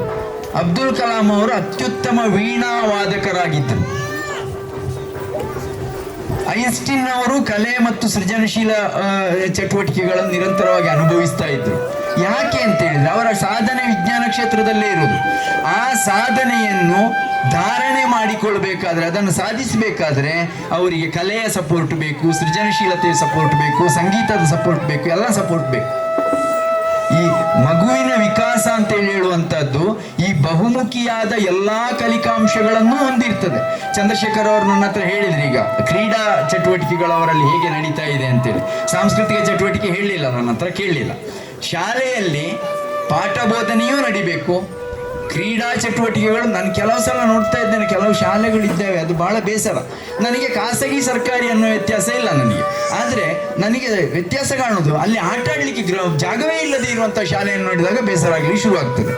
ಫಸ್ಟ್ ಫ್ಲೋರಲ್ಲಿ LKG, ಸೆಕೆಂಡ್ ಫ್ಲೋರ್ UKG, ಆಮೇಲೆ ಫಸ್ಟ್ ಸ್ಟ್ಯಾಂಡರ್ಡ್, ಹಾಗೆ ಒಂದೊಂದು ಫ್ಲೋರಲ್ಲೇ ಕ್ಲಾಸ್ ಇರೋದು. ಮಗು ಈಚೆ ನೋಡಿದ್ರೆ ಕಿಟಕಿಯೇ ಕಾಣಿಸ್ತದೆ, ಮತ್ತೆಂಥದ್ದು ಕಾಣುವುದಿಲ್ಲ. ಹಾಗೆ ಆದರೆ ಮಗುವಿನ ದೈಹಿಕ ಚಟುವಟಿಕೆಯಲ್ಲಿ ಅದೂ ಆಗಬೇಕು. ಜೊತೆಗೆ ಸೃಜನಶೀಲವಾದ ಸಾಂಸ್ಕೃತಿಕ ಮತ್ತು ಕಲಾ ಚಟುವಟಿಕೆಗಳು ಕೂಡ ನಡಿಬೇಕು. ಇದು ಮೂರೂ ನಡೆದಾಗ ಮಕ್ಕಳ ವಿಕಾಸಕ್ಕೆ ಸರಿಯಾದ ಭದ್ರ ಬುನಾದಿ ಸಿಗ್ತದೆ. ನೀವು ನಿಮ್ಮ ಮಗು ಏನಾಗಬೇಕೆಂದು ಬಯಸಿದ್ದೀರೋ ಅದನ್ನು ಸಾಧಿಸಲಿಕ್ಕೆ ಬೇಕಾದ ಶಕ್ತಿ ದೊರೆಯುತ್ತದೆ. ಅದನ್ನು ಸಾಧಿಸುವುದಿಲ್ಲ ಅಂತಲ್ಲ, ಅದನ್ನು ಸಾಧಿಸ್ತದೆ ಮಗು. ಅದಕ್ಕೆ ಬೇಕಾದ ಸಾಮರ್ಥ್ಯ ಮಕ್ಕಳಲ್ಲಿ ಬಿಲ್ಡಪ್ ಆಗ್ತದೆ. ಇಲ್ಲದಿದ್ದರೆ ಏನಾಗ್ತದೆ ಗೊತ್ತುಂಟಾ, ಅವರು ನೀಟು CET ಇದೆಲ್ಲ ಬರೀತಾರೆ, ಎಲ್ಲ ನಿಜ. ಇದೆಲ್ಲ ಬರೆದಾಗ ಒಂದು ಮೂಡ್ ಆಫ್ ಆದದ್ರಲ್ಲಿ ಉಂಟಲ್ಲ, ನಾವು ಕಡೆಗೆ 18-20 ವರ್ಷದ ಹುಡುಗರು, ನಾನು ಅನೇಕರನ್ನು ನೋಡಿದ್ದೇನೆ, ಆ 18 ವರ್ಷದ ಹುಡುಗರು ಹೀಗೆ ಆಗಿಬಿಡ್ತಾರೆ, ಉತ್ಸಾಹವನ್ನೇ ಕಳ್ಕೊಂಡಾಗೆ ಆಗಿಬಿಡ್ತಾರೆ. ಅದು ಆಗಬಾರ್ದು. ಅದು ಆಯಿತು ಅಂತಾದರೆ ಜೀವನದಲ್ಲಿ ಯಶಸ್ಸು ಸಾಧಿಸಲಿಕ್ಕೆ ಕಷ್ಟ ಆಗ್ತದೆ. ಆದ್ದರಿಂದ ಈ ಎಲ್ಲದಕ್ಕೂ ಪ್ರೋತ್ಸಾಹವನ್ನು ಕೊಡುವುದಕ್ಕೆ ಶಿಕ್ಷಣ ಸಂಸ್ಥೆಯಲ್ಲಿ ಸಾಧ್ಯವಾಗಬೇಕು. ಶಿಕ್ಷಣ ಸಂಸ್ಥೆಯಲ್ಲಿ ಅದು ಆಗಬೇಕು ಅಂತ ನೀವೆಲ್ಲ ಕೇಳಬೇಕು, ಆವಾಗ ಅವರು ಮಾಡ್ತಾರೆ. ಅವರು ಮಾಡಿದಾಗ ಆ ಶಿಕ್ಷಣ ಸಂಸ್ಥೆ ಒಂದು ಬೇರೆ ರೀತಿಯ ಇಮೇಜನ್ನು ಪಡೆದು ಬೆಳೀತಾ ಹೋಗ್ತದೆ. ಅದು ಅದರ ಅಂತಿಮ ಪರಿಣಾಮ ನಮ್ಮ ಮಕ್ಕಳ ಬೆಳವಣಿಗೆಗೆ ಸಹಾಯ ಆಗ್ತದೆ. ಇಡೀ ಸಮಾಜವೇ ಗ್ರೋತ್ ಆಗುವುದಕ್ಕೆ ಸಾಧ್ಯವಾಗ್ತದೆ. ನಿಮ್ಮ ಮುಂದೆ ಒಂದು ಪ್ರಶ್ನೆಯನ್ನು ಇಡ್ತೇನೆ ನಾನು. ಇವತ್ತು ನೀವು ಸಮಾಜ ಘಾತುಕ ಚಟುವಟಿಕೆಯನ್ನು ಗಮನಿಸಿ. ಅದು ಕೊಲೆ, ಸುಲಿಗೆ, ರಕ್ತಪಾತ, ರೇಪು, ಎಂತ ಬೇಕಾದ್ರೆ ಇರ್ಬೋದು. ಇದೆಲ್ಲವನ್ನು ಇನ್ವಾಲ್ವ್ಮೆಂಟನ್ನು ನೀವು ನೋಡಿ, ಶಿಕ್ಷಣವನ್ನು ಪಡೆದವರೇ ಇರ್ತಾರೆ. ಈ ಭಯೋತ್ಪಾದನಾ ಚಟುವಟಿಕೆ ಶಿಕ್ಷಣವನ್ನು ಪಡೆದವರೇ ಮಾಡ್ತಾರೆ. ಹಾಗಾದರೆ ಆ ಶಿಕ್ಷಣ ಅವನಿಗೆ ಕೊಟ್ಟ ಸಾಮರ್ಥ್ಯ ಏನು? ಸಾಮರ್ಥ್ಯ ಏನು ಅಂತ ಹೇಳಿದರೆ, ಮಗುವಿಗೆ ಒಂದು ವ್ಯವಸ್ಥೆಗೆ ಸರಿಯಾಗಿ ನಡಿಲಿಕ್ಕೆ ಬೇಕಾದ ಹಾಗೆ ಮೌಲ್ಯಯುತವಾದ ನಿರ್ಧಾರವನ್ನು ತೆಗೆದುಕೊಳ್ಳುವ ಸಾಮರ್ಥ್ಯ ಬೆಳೆದಿಲ್ಲ. ಆ ಸಾಮರ್ಥ್ಯ ಬೆಳೆಯದೇ ಮಗು ಬೆಳೆದಿದೆ. ಶಿಕ್ಷಣದಲ್ಲಿ ಆ ಸಾಮರ್ಥ್ಯ ಬೆಳೆದರೆ ಇಂಥದ್ದಾಗುವುದಿಲ್ಲ. ನೋಡಿ, ನಾವೊಂದು ಆಲೋಚನೆ ಮಾಡಬೇಕು. ಒಂದು ಹಿಂಸಾತ್ಮಕ ಘಟನೆ ಆಯಿತು ಅಂತ ಇಟ್ಕೊಳ್ಳಿ. ಒಂದು ಹಿಂಸಾತ್ಮಕ ಘಟನೆ ಆಯಿತು ಅಂತ ಹೇಳಿ ಆದಾಗ ಅಲ್ಲಿ ಇಡೀ ನಮ್ಮ ಸೊಸೈಟಿ ಹಾಳಾಗಿರ್ತದೆ. ಅದು ಯಾರೂ ಆಗಿರ್ಬೋದು, ನಾಳೆ ನಾವು ಆಗಿರ್ಬೋದು ಅದಕ್ಕೆ ಸಿಕ್ಕಾಕೊಳ್ಳೋರು. ಆದ್ದರಿಂದ ಗ್ರೋತ್ ಅನ್ನುವಂಥದ್ದು ಇದು ಎಲ್ಲವನ್ನೂ ಅವಲಂಬಿಸಿ ಆಗಬೇಕು. ಆಗಬೇಕಾದ್ರೆ ಏನಾಗಬೇಕು, ಮಕ್ಕಳಲ್ಲಿ ಬಹುಮುಖಿಯಾದ ಚಿಂತನೆಗಳು ಬೆಳೆಯುವ ಹಾಗೆ ನಾವು ನೋಡಿಕೊಳ್ಳಬೇಕು. ನೋಡಿ, ಮಕ್ಕಳು ಒಂದು ವಿಷಯದ ಬಗ್ಗೆ ಅನೇಕ ರೀತಿಯಲ್ಲಿ ಯೋಚನೆ ಮಾಡುವ ಸಾಮರ್ಥ್ಯವನ್ನು ಅವರು ಪಡೆಯಬೇಕು. ನಮ್ಮಲ್ಲಿ ಡೈವರ್ಜೆಂಟ್ ಕ್ವಶನ್ಸ್ ಅನ್ನುವಂಥದ್ದು ಶಿಕ್ಷಣದಿಂದ ಬಹುಮಟ್ಟಿಗೆ ಹೊರಟೇ ಹೋಗಿದೆ. ಈಗ ನಾನು ಅಥವಾ ನೀವು ಚಿಕ್ಕವರಾಗಿದ್ದಾಗ ಇದ್ದಂಥ ಪರಿಸರ ಇವತ್ತು ಇಲ್ಲ. ಇವತ್ತು ಸಿಗಬೇಕಾದದ್ದು ಎಲ್ಲವೂ ಶಿಕ್ಷಣದಿಂದಲೇ ಮಕ್ಕಳಿಗೆ ಸಿಗಬೇಕಾಗ್ತದೆ. ಆದ್ರಿಂದಾಗಿ ಶಿಕ್ಷಣದಲ್ಲಿ ಬಹುಮುಖಿಯಾದ ಚಿಂತನೆಯನ್ನು ಮಕ್ಕಳಿಗೆ ಬೆಳೆಸಲಿಕ್ಕೆ ಸಾಧ್ಯ ಆಗಬೇಕು. ಹೇಗೆ? ಈಗ ನಾನೊಂದು ಪ್ರಶ್ನೆ ಕೇಳ್ತೇನೆ, ಹಿಮಾಲಯ ಪರ್ವತದ ಉಪಯೋಗಗಳೇನು ಅಂತ ಮಗುವಿಗೆ ಪ್ರಶ್ನೆ ಕೇಳಿದರೆ ಮಗು ಪಾಠ ಪುಸ್ತಕದಲ್ಲಿರೋದನ್ನು ನೋಡಿ ಉತ್ತರ ಕೊಡ್ತದೆ. ಬದಲಿಗೆ ಹಿಮಾಲಯ ಪರ್ವತಗಳು ಇಲ್ಲದೇ ಇರ್ತಿದ್ರೆ ಹೇಗಿರ್ತಾ ಇತ್ತು ಭಾರತದ ಸ್ಥಿತಿ ಅಂತ ಕೇಳಿದ್ರೆ ಅದು ಯೋಚನೆ ಮಾಡ್ತದೆ. ನದಿಗಳು ಇರ್ತಾ ಇರಲಿಲ್ಲ, ಬೆಟ್ಟಗಳು ಇರ್ತಾ ಇರಲಿಲ್ಲ, ಕಾಡು ಇರ್ತಾ ಇರಲಿಲ್ಲ. ಇದೆಲ್ಲ ಯೋಚನೆ ಮಾಡಿ ಅದು ಉತ್ತರ ಕೊಡ್ಲಿಕ್ಕೆ ಶುರು ಮಾಡ್ತದೆ. ಹೀಗೆ ಯೋಚನೆ ಮಾಡಿ ಉತ್ತರ ಕೊಡ್ಲಿಕ್ಕೆ ಮಕ್ಕಳು ಶುರು ಮಾಡಿದಷ್ಟು ಅವರ ಚಿಂತನಾ ಸಾಮರ್ಥ್ಯ ಬೆಳೆಯುತ್ತದೆ. ಈಗ ಮನೆಯಲ್ಲಿ ಕೂಡ ಅಷ್ಟೇ, ಮನೆಯಲ್ಲಿ ಮಕ್ಕಳು ಅನೇಕ ಪ್ರಶ್ನೆಗಳನ್ನು ಕೇಳ್ತವೆ. ಅನೇಕ ಪ್ರಶ್ನೆಯನ್ನು ಕೇಳಿದಾಗ ಅದಕ್ಕೆ ಉತ್ತರವಾಗಿ ಪ್ರತಿ ಪ್ರಶ್ನೆಯನ್ನು ನಾವೇ ಕೇಳಿ ಮಕ್ಕಳು ಆ ಬಗ್ಗೆ ಆಲೋಚನೆಯನ್ನು ಮಾಡುವ ಹಾಗೆ ಮಾಡಬಹುದು ಅಂತೇಳಿ ಹೇಳುವಂಥದ್ದು. ಈಗ ಉದಾಹರಣೆಗೆ, ಮರ ಹಸಿರಾಗಿ ಯಾಕೆ ಇದೆ? ಮಗು ಕೇಳ್ತದೆ, ಮಗುವಿನ ಪ್ರಶ್ನೆ ಅದು, ಮಗುವಿಗೆ ಬಹಳ ಮುಖ್ಯವಾದ ಪ್ರಶ್ನೆ. ಮಗು ಯಾಕೆ ನೀಲಿಯಾಗಿ ಯಾಕೆ ಇಲ್ಲ? ಆವಾಗ ನೀವು ಹೇಳಿ, ಒಂದು ವೇಳೆ ನಮ್ಮ ಪರಿಸರದಲ್ಲಿರುವ ಇದು ಮರಗಳಿಗೆಲ್ಲ ಹಸಿರು ಬಣ್ಣ ಬಿಟ್ಟರೆ ಬೇರೆ ಯಾವ ಬಣ್ಣ ಹಾಕಿದ್ರೆ ನೀನು ಚೆನ್ನಾಗಿ ಕಾಣ್ತಾ ಇತ್ತು? ಆವಾಗ ಮಗು ಅದರ ಇಷ್ಟದ ಕಲ್ಲರ್ಗಳನ್ನೆಲ್ಲ ಹೇಳಲಿಕ್ಕೆ ಶುರು ಮಾಡ್ತದೆ. ಆ ಕಲ್ಲರ್ಗಳ ಪರಿಚಯ ಮಗುವಿಗೆ ಆಗ್ತದೆ. ಯಾವುದೆಲ್ಲ ಕಲ್ಲರ್ ಹಾಕಿದ್ರೆ ಆ ಮರ ಹೇಗೆಲ್ಲ ಕಾಣ್ತಾ ಇತ್ತು ಅಂತ ಯೋಚನೆ ಮಾಡಲಿಕ್ಕೆ ಶುರು ಮಾಡ್ತದೆ. ಆವಾಗ ಅಷ್ಟು ರೀತಿಯಲ್ಲಿ ಯೋಚನೆ ಮಾಡುವ ಸಾಮರ್ಥ್ಯ ಮಕ್ಕಳಲ್ಲಿ ಬೆಳೀತದೆ. ಆಯ್ತಾ? ಮಕ್ಕಳು ಲೈಫಲ್ಲಿ ಸಕ್ಸಸ್ ಆಗುವುದು ಆಯ್ಕೆಗಳು ಬಂದಾಗ ಸರಿಯಾದ ಆಯ್ಕೆಯನ್ನು ಮಾಡಿಕೊಂಡಾಗ ಮಾತ್ರ. ಸರಿಯಾದ ಆಯ್ಕೆಯನ್ನು ಮಾಡಿಕೊಳ್ಬೇಕು ಅಂತೇಳಿ ಆದರೆ ತಾನು ಮಾಡುವ ಪ್ರತಿಯೊಂದು ಆಯ್ಕೆಯಲ್ಲಿಯೂ ಕೂಡ ಮುಂದೆ ಏನೆಲ್ಲ ಆಗಬಹುದು ಅನ್ನುವ ಯೋಚನೆ ಮಾಡುವ ಸಾಮರ್ಥ್ಯ ಮಗುವಿಗೆ ಇರಬೇಕಾಗ್ತದೆ. ಆ ಸಾಮರ್ಥ್ಯ ಬರಬೇಕು ಅಂತೇಳಿ ಆದರೆ ಮಕ್ಕಳಿಗೆ ಇದೆಲ್ಲದರ ಕುರಿತಾದ ಚಿಂತನೆಗಳು ಬೆಳೆಯುವ ಹಾಗೆ ನಾವು ಮನೆಯಲ್ಲಿಯೂ ಶಿಕ್ಷಣದಲ್ಲಿಯೂ ಕೊಡುವುದಕ್ಕೆ ಸಾಧ್ಯವಾಗಬೇಕು. ಹಾಗೆಂತೇಳಿ ಯಾವಾಗಲೂ ಅಟೆಂಡ್ ಮಾಡಿಕೊಂಡೇ ಇರಬೇಕು ಅಂತೇಳಿ ಇಲ್ಲ. ಪೇರೆಂಟ್ಸಲ್ಲಿ ಒಂದು ಪ್ರಜ್ಞೆ ಇರಬೇಕು.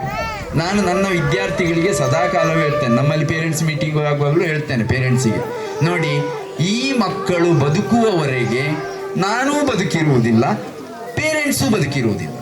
ಅಂದರೆ ನಾವು ಒಂದು ಯೋಚನೆ ಮಾಡಬೇಕು, ನಾವು ಬದುಕಿಯೇ ಇಲ್ಲದ ಜಗತ್ತಿನಲ್ಲಿಯೂ ಕೂಡ ನಮ್ಮ ಮಕ್ಕಳು ಯಶಸ್ವಿಯಾಗಿ ಬದುಕುವುದಕ್ಕೆ ಸಾಧ್ಯವಾಗುವ ಹಾಗೆ ಅವರ ಬದುಕು ನಿರ್ಮಾಣ ಆಗಿರಬೇಕು.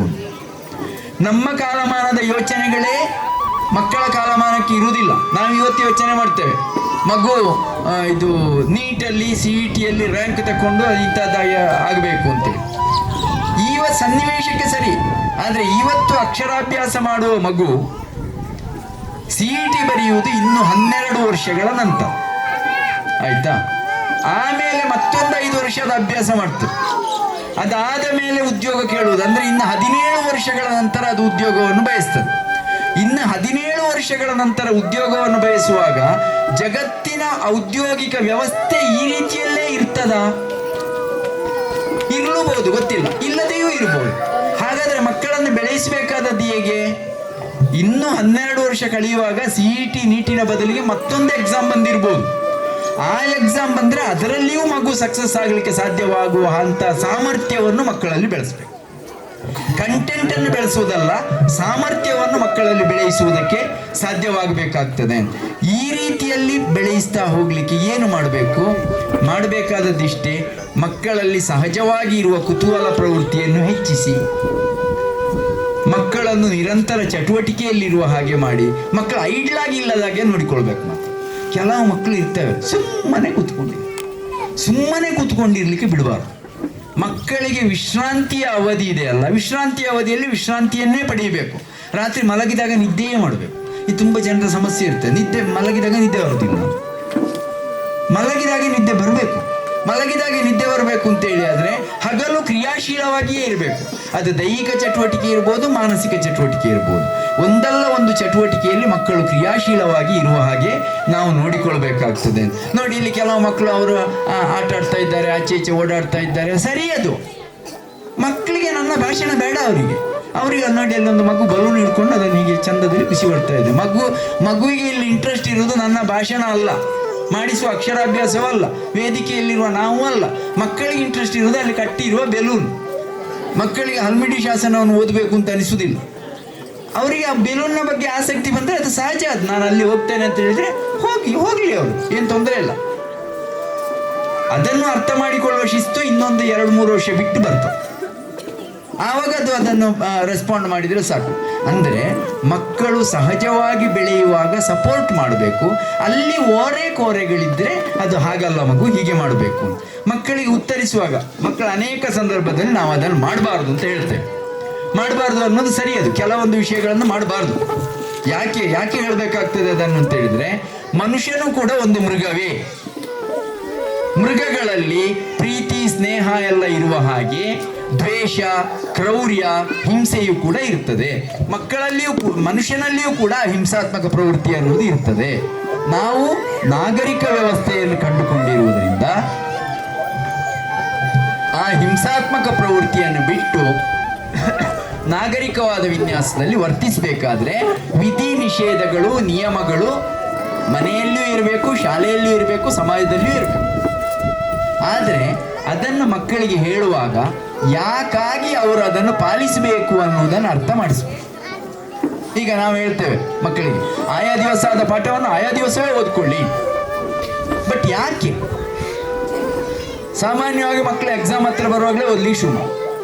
ಅದು ಈಗ ಗೊತ್ತಾಗ್ಲಿಕ್ಕಿಲ್ಲ ನಿಮಗೆ, ಇನ್ನೊಂದು ಸ್ವಲ್ಪ ಸಮಯ ಕಳೆದಾಗ ಗೊತ್ತಾಗ್ತದೆ. ಮಗುವಿನ ಯೋಚನೆ ಏನು? ಎಕ್ಸಾಮ್ ಬಂದಾಗಲ್ವ ನಾನು ಬರಿಬೇಕಾದ್ದು, ಆವಾಗ ಓದ್ಕೊಂಡ್ರೆ ಸಾಕಲ್ಲ ಅಂತ ಮಗು ಯೋಚನೆ ಮಾಡು. ಆವಾಗ ಹೇಳಬೇಕು. ಏನು ಹೇಳಬೇಕು ಅಂದರೆ, ಜ್ಞಾನ ಅನ್ನುವುದು ನಮಗೆ ಗಳಿಕೆಯಾಗುವುದು ಹೇಗೆ ಅಂತ ಹೇಳಿದ್ರೆ ಅದಕ್ಕೊಂದು ಪ್ರೋಸೆಸ್ ಇದೆ. ಬರೆದದ್ದನ್ನು ಓದಿದ್ರೆ ಅಕ್ಷರದ ಮೂಲಕ ನಾವೇ ಜ್ಞಾನವನ್ನು ಗ್ರಹಿಸಬೇಕು, ನಮಗೆ ಸಾಮರ್ಥ್ಯ ಜಾಸ್ತಿ ಬೇಕಾಗ್ತದೆ.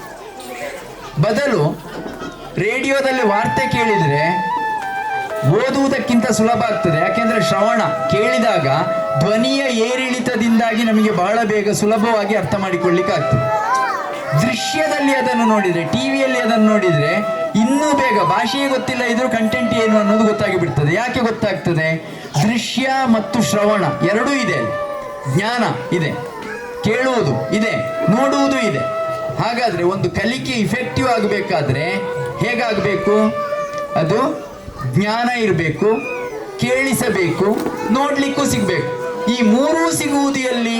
ಶಿಕ್ಷಕರಿದ್ದಾಗ ಮಾತ್ರ. ಶಿಕ್ಷಕರಲ್ಲಿ ಜ್ಞಾನ, ಶ್ರವಣ, ದೃಶ್ಯ ಮೂರೂ ಇದೆ. ಈ ಮೂರೂ ಇದ್ದಾಗ ಇಫೆಕ್ಟಿವ್ ಆಗ್ತದೆ. ಇವತ್ತು ಅನೇಕ ತರಗತಿಗಳ ಸಮಸ್ಯೆ, ಇಲ್ಲಿ ಶಿಕ್ಷಕರಿದ್ದಾರೆ ಅವರಿಗೆ ಖಂಡಿತ ಅರ್ಥ ಆಗ್ತದೆ. ಮಕ್ಕಳು ಕ್ಲಾಸಿನಲ್ಲಿ ಕೇಳುವುದಿಲ್ಲ ಅಂತ ಸಮಸ್ಯೆ ಇರುವುದು, ಕೇಳಿಸಿಕೊಳ್ಳುವುದಿಲ್ಲ ಅಂತ. ತರಗತಿಯಲ್ಲಿ ಕೇಳಿಸಿಕೊಳ್ಳದೇ ಇದ್ರೆ ಇವ ಆಮೇಲೆ ಓದಬೇಕು. ಕೇವಲ ಓದಿನಿಂದ ಜ್ಞಾನವನ್ನು ಪಡೆದಾಗ ಶ್ರಮ ಜಾಸ್ತಿ ಆಗ್ತದೆ, ಆವಾಗ ಕಲಿಕೆಯ ಸಾಮರ್ಥ್ಯ ಕಡಿಮೆ ಆಗ್ತದೆ. ಸೊ ತರಗತಿಯನ್ನು ಚೆನ್ನಾಗಿ ಕೇಳಬೇಕು. ಕೇಳಿದ ತಕ್ಷಣ ನೆನಪಿನಲ್ಲಿ ಉಳಿಯುವುದಿಲ್ಲ. ಯಾವಾಗಲೂ ನೆನಪಿನಲ್ಲಿ ಉಳಿಯುವುದಕ್ಕೆ ಒಂದು ಸೈಕಲಾಜಿಕಲ್ ಪ್ರೋಸೆಸ್ ಇದೆ. ಅಲ್ಪಾವಧಿ ಜ್ಞಾನ, ಅಲ್ಪಾವಧಿ ಸ್ಮೃತಿ, ದೀರ್ಘಾವಧಿ ಸ್ಮೃತಿ, ಅಭಿಜ್ಞಾನ ಅಂತ ಅಂಶಗಳಿವೆ. ಅಲ್ಪಾವಧಿ ಸ್ಮೃತಿ ಅಂತ ಹೇಳಿದರೆ, ನಾವೀಗ ಬೆಂಗಳೂರಿಗೆ ಬಸ್ ಹತ್ತಿ ಹೋಗ್ತೇವೆ, ನೈಟ್ ಸರ್ವಿಸ್. ನಮಗೆ ಬಸ್ಸಿನ ನಂಬರ್ ನೆನಪಿರಬೇಕು ಅಂತಂದರೆ ಬಸ್ಸಿನ ನಂಬರ್ ನೋಡಿ ನೆನಪಿಟ್ಕೊಳ್ತೇವೆ, ನೆನಪಿರ್ತದೆ. ಬೆಂಗಳೂರಲ್ಲಿ ಇಳಿದು ಒಂದು ಅರ್ಧ ಗಂಟೆ ಕಳೆದ ಮೇಲೆ ನಾವು ಬಂದ ಬಸ್ಸಿನ ನಂಬರ್ ಯಾವುದು ಅಂತ ನಾವು ಯೋಚನೆ ಮಾಡಿದರೆ ಆ ನಂಬರ್ ನೆನಪಿಗೆ ಬರುವುದಿಲ್ಲ. ಯಾಕೆ ಬರುವುದಿಲ್ಲ ಅಂದರೆ ಅದು ಅಲ್ಪಾವಧಿ ಸ್ಮೃತಿ. ಅಲ್ಲಿ ಇಳಿಯುವವರೆಗೆ ಮಾತ್ರ ಅದರ ಉಪಯೋಗ ಇರುವುದು, ಮತ್ತೆ ಉಪಯೋಗ ಇಲ್ಲ, ನಾವು ಬಿಟ್ಬಿಡ್ತೇವೆ, ಮನಸ್ಸಿನಲ್ಲಿ ಉಳಿಯುವುದಿಲ್ಲ. ಆಯಿತಾ? ಎರಡನೆಯದು ದೀರ್ಘಾವಧಿ ಸ್ಮೃತಿ. ದೀರ್ಘಾವಧಿ ಸ್ಮೃತಿ ಸಾಧ್ಯ ಆಗಬೇಕು ಶಾಲೆಗಳಲ್ಲಿ, ಜ್ಞಾನ ಉಳಿಯುವುದು ಆವಾಗ. ಅಲ್ಪಾವಧಿ ಸ್ಮೃತಿ, ದೀರ್ಘಾವಧಿ ಸ್ಮೃತಿ ಆಗಬೇಕು ಅಂತೇಳಿ ಆದರೆ ಗಳಿಸಿಕೊಂಡ ಜ್ಞಾನ. ಈಗ ನಾವು ಸಹ ಎಕ್ಸಾಮ್ ಎಲ್ಲ ಬರೆದವರೇ, ನಮಗೆ ಗೊತ್ತಿರ್ತದೆ. ಕ್ಲಾಸಲ್ಲಿ ಕೇಳಿದಾಗ ಎಲ್ಲ ಅರ್ಥ ಆಯಿತು ಅಂತ ಅನಿಸಿರ್ತದೆ, ಮತ್ತೊಂದು 2 ದಿವಸ ಯೋಚನೆ ಮಾಡಿದಾಗ ಅದು ಎಂತ ಅಂತ ಗೊತ್ತಾಗುತ್ತಿಲ್ಲ. ಯಾಕಾಗೋದಿಲ್ಲ ಅಂತಂದರೆ ಜ್ಞಾನದ ಗ್ರಹಿಕೆ ಆಗಿರ್ತದೆ, ಆದರೆ ಅದರ ದೃಢೀಕರಣ ಆಗಿರುವುದಿಲ್ಲ. ದೃಢೀಕರಣ ಆಗಬೇಕು ಅಂತಾದರೆ ಅದನ್ನು ಮತ್ತೆ ಮನೆಯಲ್ಲಿ ಅದನ್ನು 1-2 ಸಲ ಅದನ್ನು ಮತ್ತೆ ಓದಿಕೊಳ್ಬೇಕು. 2-3 ಸಲ ಅದನ್ನು ಮತ್ತೆ ಓದಿಕೊಂಡಾಗ ಕಲಿಕೆಯ ದೃಢೀಕರಣ ಚೆನ್ನಾಗಿ ಆಗಿರ್ತದೆ. ಮತ್ತೆ ಎಕ್ಸಾಮಿಗೆ ಏನೂ ಸಮಸ್ಯೆ ಆಗುವುದಿಲ್ಲ, ಒಂದು ಸಲ ಮೇಲಿಂದ ಮೇಲೆ ನೋಡಿಕೊಂಡ್ರೆ ಸಾಕಾಗ್ತದೆ. ಈ ಕಾರಣಕ್ಕಾಗಿ ತರಗತಿಯಲ್ಲಿ ಕೇಳಿದ್ದನ್ನು ಆ ದಿವಸವೇ ನೀನು ಪ್ರಾಕ್ಟೀಸ್ ಮಾಡಬೇಕು ಅಂತ ಮಕ್ಕಳಿಗೆ ಹೇಳಿದಾಗ ಅವರಿಗೆ ಅರ್ಥ ಆಗ್ತದೆ. ಅದು ಬಿಟ್ಟು ಆಯಾ ದಿವಸದ ಪಾಠವನ್ನು ಆಯಾ ದಿವಸವೇ ಓದಿಕೊಳ್ಬೇಕಾಯ್ತಾ, ಅಷ್ಟೇ ಹೇಳಿದರೆ ಮಕ್ಕಳು ರೆಸ್ಪಾಂಡ್ ಮಾಡಲ್ಲ. ಯಾಕೆ ಅನ್ನೋದನ್ನು ಹೇಳಿ ನಿಜವಾಗಿ ಉಪಯೋಗ ಆಗುವುದಿಲ್ಲ. ಈ ಕೆಲವು ಸಲ ಅದ್ಭುತ ಭಾಷಣಗಳು ಸಿಕ್ಕಾಬಟ್ಟೆ ಬರ್ತವೆ, ಕೇಳುವಾಗ ಭಾರಿ ಖುಷಿಯಾಗ, ಆದರೆ ವಾಸ್ತವದಲ್ಲಿ ಮಾಡ್ಲಿಕ್ಕೆ ಆಗುತ್ತಿಲ್ಲ. ಸಾಮಾನ್ಯವಾಗಿ ಶಿಕ್ಷಣದ ಬಗ್ಗೆ ಮಾತಾಡೋದು ಹೇಗಿರ್ತದೆ ಅಂದರೆ, ತಂದೆ ತಾಯಿಯನ್ನು ಸೇರಿಸಿಕೊಂಡು ಮಾತಾಡುವಾಗ ಮಕ್ಕಳು ಭಾಳ ಸೂಪರ್ಬು, ತಂದೆ ತಾಯಿಯೇ ಅವರನ್ನು ಕೆಡಿಸುವುದು ಅಂತ ತಂದೆ ತಾಯಿಗಳಿಗೆ 4 ಬೈದು ಬಿಡಿ, ಆವಾಗ ಎಲ್ಲರಿಗೂ ಹೌದು ಹೌದು ಹೌದು ಅಂತ ಅನಿಸ್ತದೆ. ಆದರೆ ತಂದೆ ತಾಯಿಯೂ ಕೂಡ ಮನುಷ್ಯನೇ ಅಲ್ಲ, ತಂದೆ ತಾಯಿಯೂ ಮನುಷ್ಯರೇ, ಶಿಕ್ಷಕರು ಮನುಷ್ಯರೇ, ಆಡಳಿತ ಮಂಡಳಿಯವರು ಮನುಷ್ಯರೇ. ಮನುಷ್ಯರಾಗಿ ಅವರಿಗೂ ಅವರದ್ದೇ ಒತ್ತಡಗಳು, ಅವರದ್ದೇ ಅವಶ್ಯಕತೆಗಳೆಲ್ಲ ಇರ್ತವೆ. ಅದು ಎಲ್ಲದರ ಜೊತೆಯಲ್ಲಿ ಮಕ್ಕಳನ್ನು ಹ್ಯಾಂಡಲ್ ಮಾಡಬೇಕಾಗ್ತದೆ. ಆವಾಗ ಮಕ್ಕಳು ಮತ್ತು ತಾಯಿ ತಂದೆಯರ ನಡುವೆ ಒಂದು ವೇವ್ ಲೆಂತ್ ಹೇಗೆ ಬೆಳೆಸಬೇಕು ಅನ್ನೋದನ್ನು ತಿಳಿಸಿಕೊಡ್ಬೇಕು.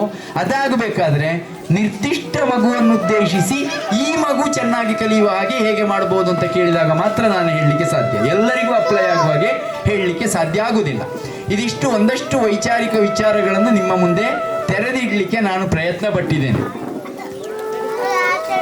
ಇನ್ನು ಮುಂದೆ ಅಕ್ಷರಾಭ್ಯಾಸವನ್ನು ಮಾಡುವ. ಇಷ್ಟು ಇದು ಮಾತಾಡಿದ ಕೂಡಲೇ ಇದು ಪರಿಣಾಮ ಆಗಿ ನಾಳೆ ಏನೋ ಆಗ್ತದೆ ಅಂತ ಯೋಚನೆ ಮಾಡಬೇಕಾದ ಅವಶ್ಯಕತೆ ಇಲ್ಲ. ನಾನು ಹೇಳಿದ್ದು ನಿಮಗೆ ಸರಿ ಅಂತ ಅನಿಸಿದರೆ ಅನುಸರಿಸಿ, ಸರಿ ಇಲ್ಲ ಅಂತ ಅನಿಸಿದರೆ ಬಿಟ್ಟುಬಿಡಿ, ಅದರಲ್ಲಿ ಏನು ತೊಂದರೆ ಇಲ್ಲ. ಇಷ್ಟು ಭಾಷಣ ಕೇಳಿದ್ದು ನಷ್ಟವೂ ಆಗುವುದಿಲ್ಲ. ಯಾವತ್ತೋ ಒಂದು ಸಲ ಅದು ಜೀವನದಲ್ಲಿ ಉಪಯೋಗಕ್ಕೆ ಬರ್ತದೆ. ಈ ಕಲಿಕೆಯ ಪ್ರಯೋಜನ ಹಾಗೆ. ನಾನು B.Ed ಮುಗಿಸಿ 8ನೇ ಕ್ಲಾಸಿಗೆ ಅಲೆಕ್ಸಾಂಡರ್ ಮತ್ತು ಪೋರಸ್ ಪಾಠ ಮಾಡ್ತಾ ಇದ್ದೆ. ಆ ಪಾಠ ಮಾಡುವಾಗ ನನಗೆ ಅನಿಸ್ತಾ ಇತ್ತು, ಇದನ್ನು ನಾನು ಎಲ್ಲೋ ಮಾಡಿದ್ದೇನಲ್ಲ ಅಂತ. ಆಯಿತಾ, ಎಲ್ಲಿ ಅಂತ ಗೊತ್ತಾಗಲಿಲ್ಲ. ಆದರೆ ಮೊದಲು ನಾನು ಮಾಡಿರಲಿಲ್ಲ ಫಸ್ಟಿಗೆ ಮಾಡಿದ ಪಾಠ. ಮತ್ತೆ 15 ದಿವಸ ಕಳೆದು ನನಗೆ ನೆನಪಾಯಿತು, ನಾನು 8ನೇ ಕ್ಲಾಸಲ್ಲಿದ್ದಾಗ ನನ್ನ ಟೀಚರು ನನಗೆ ಆ ಪಾಠವನ್ನು ಅದೇ ರೀತಿಯಲ್ಲಿ ಮಾಡಿದ್ದರು, ನಾನು ಅದೇ ರೀತಿಯಲ್ಲಿ ಕ್ಲಾಸ್ ಮಾಡಿದ್ದೇನೆ. ಅಂದರೆ ಸುಮಾರು 12 ವರ್ಷಗಳ ನಂತರ ನನಗೆ ಆ ಜ್ಞಾನ ಉಪಯೋಗಕ್ಕೆ ಬಂತು ಅಂತ. ಹಾಗೆ ಭಾಷಣ ಕೇಳಿದ್ದು ಈ ಕ್ಷಣಕ್ಕೆ ಉಪಯೋಗ ಆಗಬೇಕಾದ ಅವಶ್ಯಕತೆ ಏನಿಲ್ಲ, ನಾಳೆಗೂ ಅದು ಉಪಯೋಗ ಆಗ್ಬೋದು. ಮತ್ತು ಇನ್ನೂ ಹೆಚ್ಚು ನಾನು ಮಾತಾಡ್ತಾ ಹೋದರೆ ಮುಖ್ಯವಾಗಿ ಆಗಬೇಕಾದ ಕೆಲಸ ಬಾಕಿ ಆಗ್ತದೆ. ನನ್ನ ಅವಶ್ಯಕತೆ ಇದ್ದರೆ ಇನ್ನೊಂದು ಸಲ ನೀವು ಒಟ್ಟು ಸೇರಿದರೆ ಆವಾಗ ಬಂದು ಮಾತಾಡುವ. ಇಷ್ಟೊತ್ತು ನನ್ನ ಮಾತುಗಳನ್ನು ಕೇಳಿದ್ದೀರಿ. ನನ್ನನ್ನು ಚಂದ್ರಶೇಖರ್ ಅವರು ಕರೆಸಿದ್ದಾರೆ. ಆಮೇಲೆ HM ಅವರು ನನಗೆ ಫೋನ್ ಮಾಡಿ ಕರೆಸಿದ್ದಾರೆ. ನನ್ನನ್ನು ಕರೆಸಿದ್ದಕ್ಕಾಗಿ ನಾನು ಅವರಿಗೆ ಋಣಿಯಾಗಿದ್ದೇನೆ. ನನ್ನ ಮಾತುಗಳನ್ನು ಕೇಳಿದ್ದಕ್ಕಾಗಿ ನಿಮಗೆಲ್ಲರಿಗೂ ಋಣಿಯಾಗಿದ್ದೇನೆ ಅಂತ ಹೇಳ್ತಾ ನನ್ನ ಮಾತುಗಳನ್ನು ಮುಗಿಸ್ತೇನೆ. ನಮಸ್ಕಾರ. ವೇದಿಕೆ ಮೇಲಿರುವ ಗಣ್ಯರಿಗೂ ಇಲ್ಲಿರುವ ಎಲ್ಲ ಸಭಿಕರಿಗೂ ನನ್ನ ವಂದನೆಗಳು. ಆ್ಯಕ್ಚುಲಿ ನಾನು ಈ ಕಾರ್ಯಕ್ರಮಕ್ಕೆ ಚಂದ್ರಶೇಖರ್ ಅವ್ರ ಸರು ಎಜುಕೇಷನ್ ಬಗ್ಗೆ ಅವರ ಇದ್ರ ಬಗ್ಗೆ ಶಿಕ್ಷಣದ ಬಗ್ಗೆ ಅವ್ರಿಗೆ ಇದ್ದಿದ್ದ ಕಾಳಜಿನ ಗಮನಿಸ್ತಾ ಇದ್ದವಳು. ಯಾವಾಗಲೂ ಒಮ್ಮೆ ಮಮತಾ ಮೇಡಮ್ ಹತ್ರ ಹೇಳಿದ್ದೆ, ನಾನು ಒಂದು ಸತಿ ಈ ಕಾರ್ಯಕ್ರಮದಲ್ಲಿ ಭಾಗಿಯಾಗಬೇಕು ಅಂತ. ಇವತ್ತು ನಾನು ನಿಜವಾಗ್ಲೂ ಮಾತಾಡೋದಕ್ಕೆ ಪ್ರಿಪೇರ್ ಆಗಿ ಬಂದಿಲ್ಲ, ನನ್ನನ್ನು ಕರ್ಕೊಂಡು ಬಂದು ಇಲ್ಲಿ ಕೂರಿಸ್ಬಿಟ್ಟಿದ್ದಾರೆ. ಹಾಗಾಗಿ ನನ್ನ ಒಂದೆರಡು ಅನಿಸಿಕೆಗಳನ್ನು, ಪೋಷಕಳಾಗಿ ನನ್ನ ಒಂದೆರಡು ಅನಿಸಿಕೆಗಳನ್ನು ಹೇಳ್ತೇನೆ. ನನಗೆ 2 ಮಕ್ಕಳು. ಒಬ್ಬ ವಿಜ್ಞಾನ ಕ್ಷೇತ್ರದಲ್ಲಿ ಓದಿ ಕೆಲಸದಲ್ಲಿದ್ದಾನೆ. ಇನ್ನೊಬ್ಬ ಭರತನಾಟ್ಯನೇ ನನ್ನ ಇದನ್ನಾಗಿ ತಗೊಳ್ಬೇಕು, ನನ್ನ ವೃತ್ತಿಯಾಗಿ ತಗೊಳ್ಬೇಕು ಅಂತ ಹೇಳಿ ತಗೊಂಡು ಓದ್ತಾ ಇದ್ದಾನೆ. ಭರತನಾಟ್ಯ ಟೀಚರಾಗೆ ವರ್ಕ್ ಮಾಡ್ತಾ ಇದ್ದಾನೆ. ಇದನ್ನು ಮಾಡಿದವಾಗ ನಾನು ನಿಜವಾಗ್ಲೂ ವಿಜ್ಞಾನದ ವಿಭಾಗದಲ್ಲಿ ತಗೊಂಡವಾಗ ಅವನು ಸೈನ್ಸ್ ತಗೊಂಡ. ಎಲ್ಲರೂ ಆಹಾ ಓಹೋ ಸರಿ ಅಂದರು, ಏನು ಹೆಚ್ಚಿಗೆ ಮಾತಾಡಲಿಲ್ಲ. ಇಂಜಿನಿಯರ್ ಈ ಬ್ರಾಂಚ್ ತಗೋ ಆ ಬ್ರಾಂಚ್ ತಗೋ ಅಂತ ಅವನಿಗೆ ಒಂದಿಷ್ಟು ಸಲಹೆಗಳನ್ನು ಎಲ್ಲರೂ ಕೊಟ್ಟರು, ಸ್ನೇಹಿತರು ಸ್ನೇಹ. ಅವನಿಗೆ ಅದು ಏನು ಅನ್ನಿಸ್ತೋ, ಇಲ್ಲ ನಾನು ಹೋಗಲ್ಲ ಇಂಜಿನಿಯರಿಗೆ ಓದಲ್ಲ, ನನ್ನ ಡಿಗ್ರಿ ಮಾಡಿ ಡಿಗ್ರಿ ಮೇಲೇ ನಾನು ಇದಕ್ಕೆ ಹೋಗಬೇಕು ಅಂತ. ಸೊ ಆ ಬ್ರಾಂಚಲ್ಲಿ ನಾವು ಅಪ್ಪ ಅಮ್ಮ ಅವನಿಗೆ ಅದನ್ನೇ ಕೊಟ್ವಿ. ಸೊ ಡಿಗ್ರಿ ಮೇಲೆ ಹೋಗ್ಬಿಟ್ಟ. ನನಗೆ ಅವನನ್ನು ದಾಟಿಸಿದ್ದು ಹೆಚ್ಚಿಗೆ ಕಷ್ಟ ಗೊತ್ತಾಗಲೇ ಇಲ್ಲ. 2ನೇ ಮಗ SLCಯಲ್ಲಿ 98% ತಗೊಂಡ. ಅವನನ್ನು ಆರ್ಟ್ಸ್ ಕಾಲೇಜ್, ನಾನು ಆರ್ಟ್ಸಲ್ಲೇ ಓದಬೇಕು ಅಮ್ಮ ಅಂತ ಅಂದವಾಗ ನಿಜವಾಗ್ಲೂ ನಾನು ತುಂಬ ಕಷ್ಟ ಅಂದನ್ನು ಅನುಭವಿಸ್ದೆ. ಸೇರ್ಸಕ್ಕಲ್ಲ, ಫೈನಾನ್ಷಿಯಲಿ ಅಲ್ಲ, ಹಾಸನದ ಪ್ರತಿಷ್ಠಿತ ಕಾಲೇಜುಗಳಿಗೆ ಎಲ್ಲದಕ್ಕೂ ನಾನು ಹೋಗಿ ಬಂದೆ. ಆರ್ಟ್ಸಿಗೆ ಇಂಗ್ಲೀಷಿನ ವಿಭಾಗದಲ್ಲಿ ಇದೆಯಾ, ಏಕೆಂದರೆ ನಾನು ಓದಿದ್ದು CBSEನಲ್ಲಿ ಕೇಂದ್ರೀಯ ವಿದ್ಯಾಲಯದಲ್ಲಿ. ನನಗೆ ಎಷ್ಟು ಜನ ಪ್ರಿನ್ಸಿಪಾಲರು, ಮೇಡಮ್ ನೀವು ಅವನಿಗೆ ಏನಕ್ಕೆ ಆರ್ಟ್ಸ್ ಕೊಡ್ತೀರಾ, ಕಾಮರ್ಸ್ ಓದಿಸಿ, ಅಟ್ಲೀಸ್ಟ್ ಹೇಳ್ಕೊಳ್ಳೋದಕ್ಕಾದರೂ ಇರುತ್ತೆ ನೆಂಟರು ಮುಂದೆ, ಆರ್ಟ್ಸು ಅಂದರೆ ಸುಮ್ಮನೆ ಜಸ್ಟ್ ಪಾಸ್ ಆದವ್ರು ಓದೋದು ಅಂತ. ನಿಜವಾಗ್ಲೂ ಅದು ಎಷ್ಟು ಇದಾಯಿತು ಅಂತ ಅಂದರೆ, ಅಯ್ಯೋ ಹಿಂಗ ಅಂತ. ಕೊನೆಗೆ ಎಲ್ಲೂ ಇದು ಮಾಡೋಕ್ಕಾಗ್ದಲೆ ಆಳ್ವಾಸಿಗೆ, ಮೋಹನ್ ಆಳ್ವಾಸರಿಗೆ, ಇಲ್ಲ ನಾನು ಅಲ್ಲೇ ಓದ್ತೀನಿ, ಕಲ್ಚರಲ್ ಅಡಾಪ್ಟೇಷನ್ ಮೇಲೆ ಹೋಗ್ತೀನಿ ಅಂತ ಓದ. ಸೈನ್ಸಲ್ಲೂ ಇದು ಆರ್ಟ್ಸಲ್ಲೂ ಸೆಕೆಂಡ್ ಇಯರ್ PUC-ನಲ್ಲೂ ತುಂಬ ಒಳ್ಳೆಯ ಮಾರ್ಕ್ಸೇ ತಗೊಂಡ.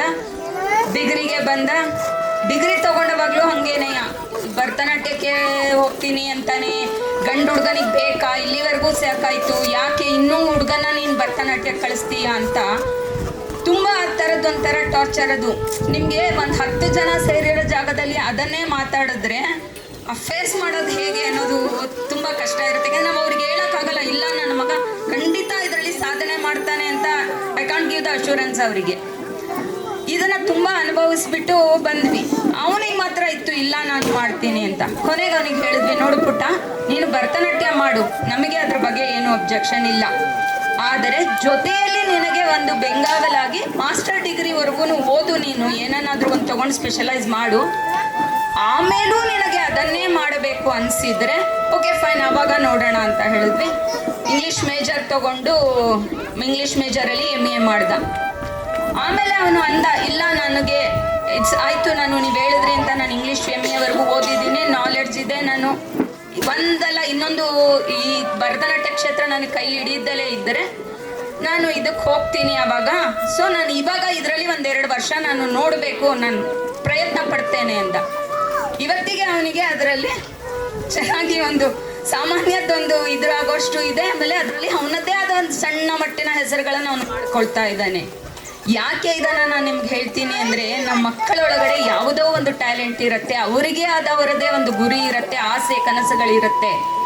ಪೇರೆಂಟ್ಸ್ ಆಗಿ ನಾವು ಅದ್ರ ಜೊತೆಗೆ ತುಂಬ ಗಟ್ಟಿಯಾಗಿ ನಿಲ್ಬೇಕು. ಅವಾಗ ಅಂಥವ್ರ ಜೊತೆಗೆ ನಾವು ನಿಲ್ಲಬೇಕಾಗತ್ತೆ.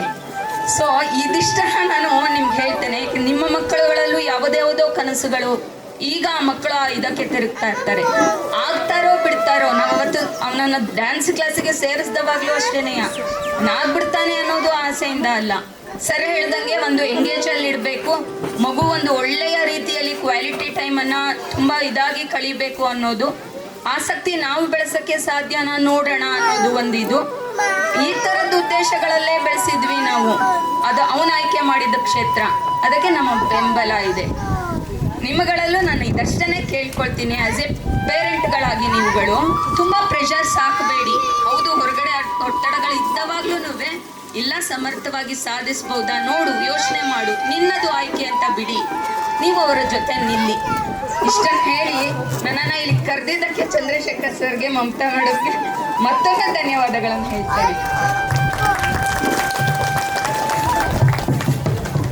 ಕಾರ್ಯಕ್ರಮದ ಬಗ್ಗೆ ಒಂದೆರಡು ಮಾತನಾಡಿದ ಶ್ರೀಮತಿ ಸಂಗೀತಾ ಮೇಡಮ್ ರವರಿಗೆ ಧನ್ಯವಾದಗಳು.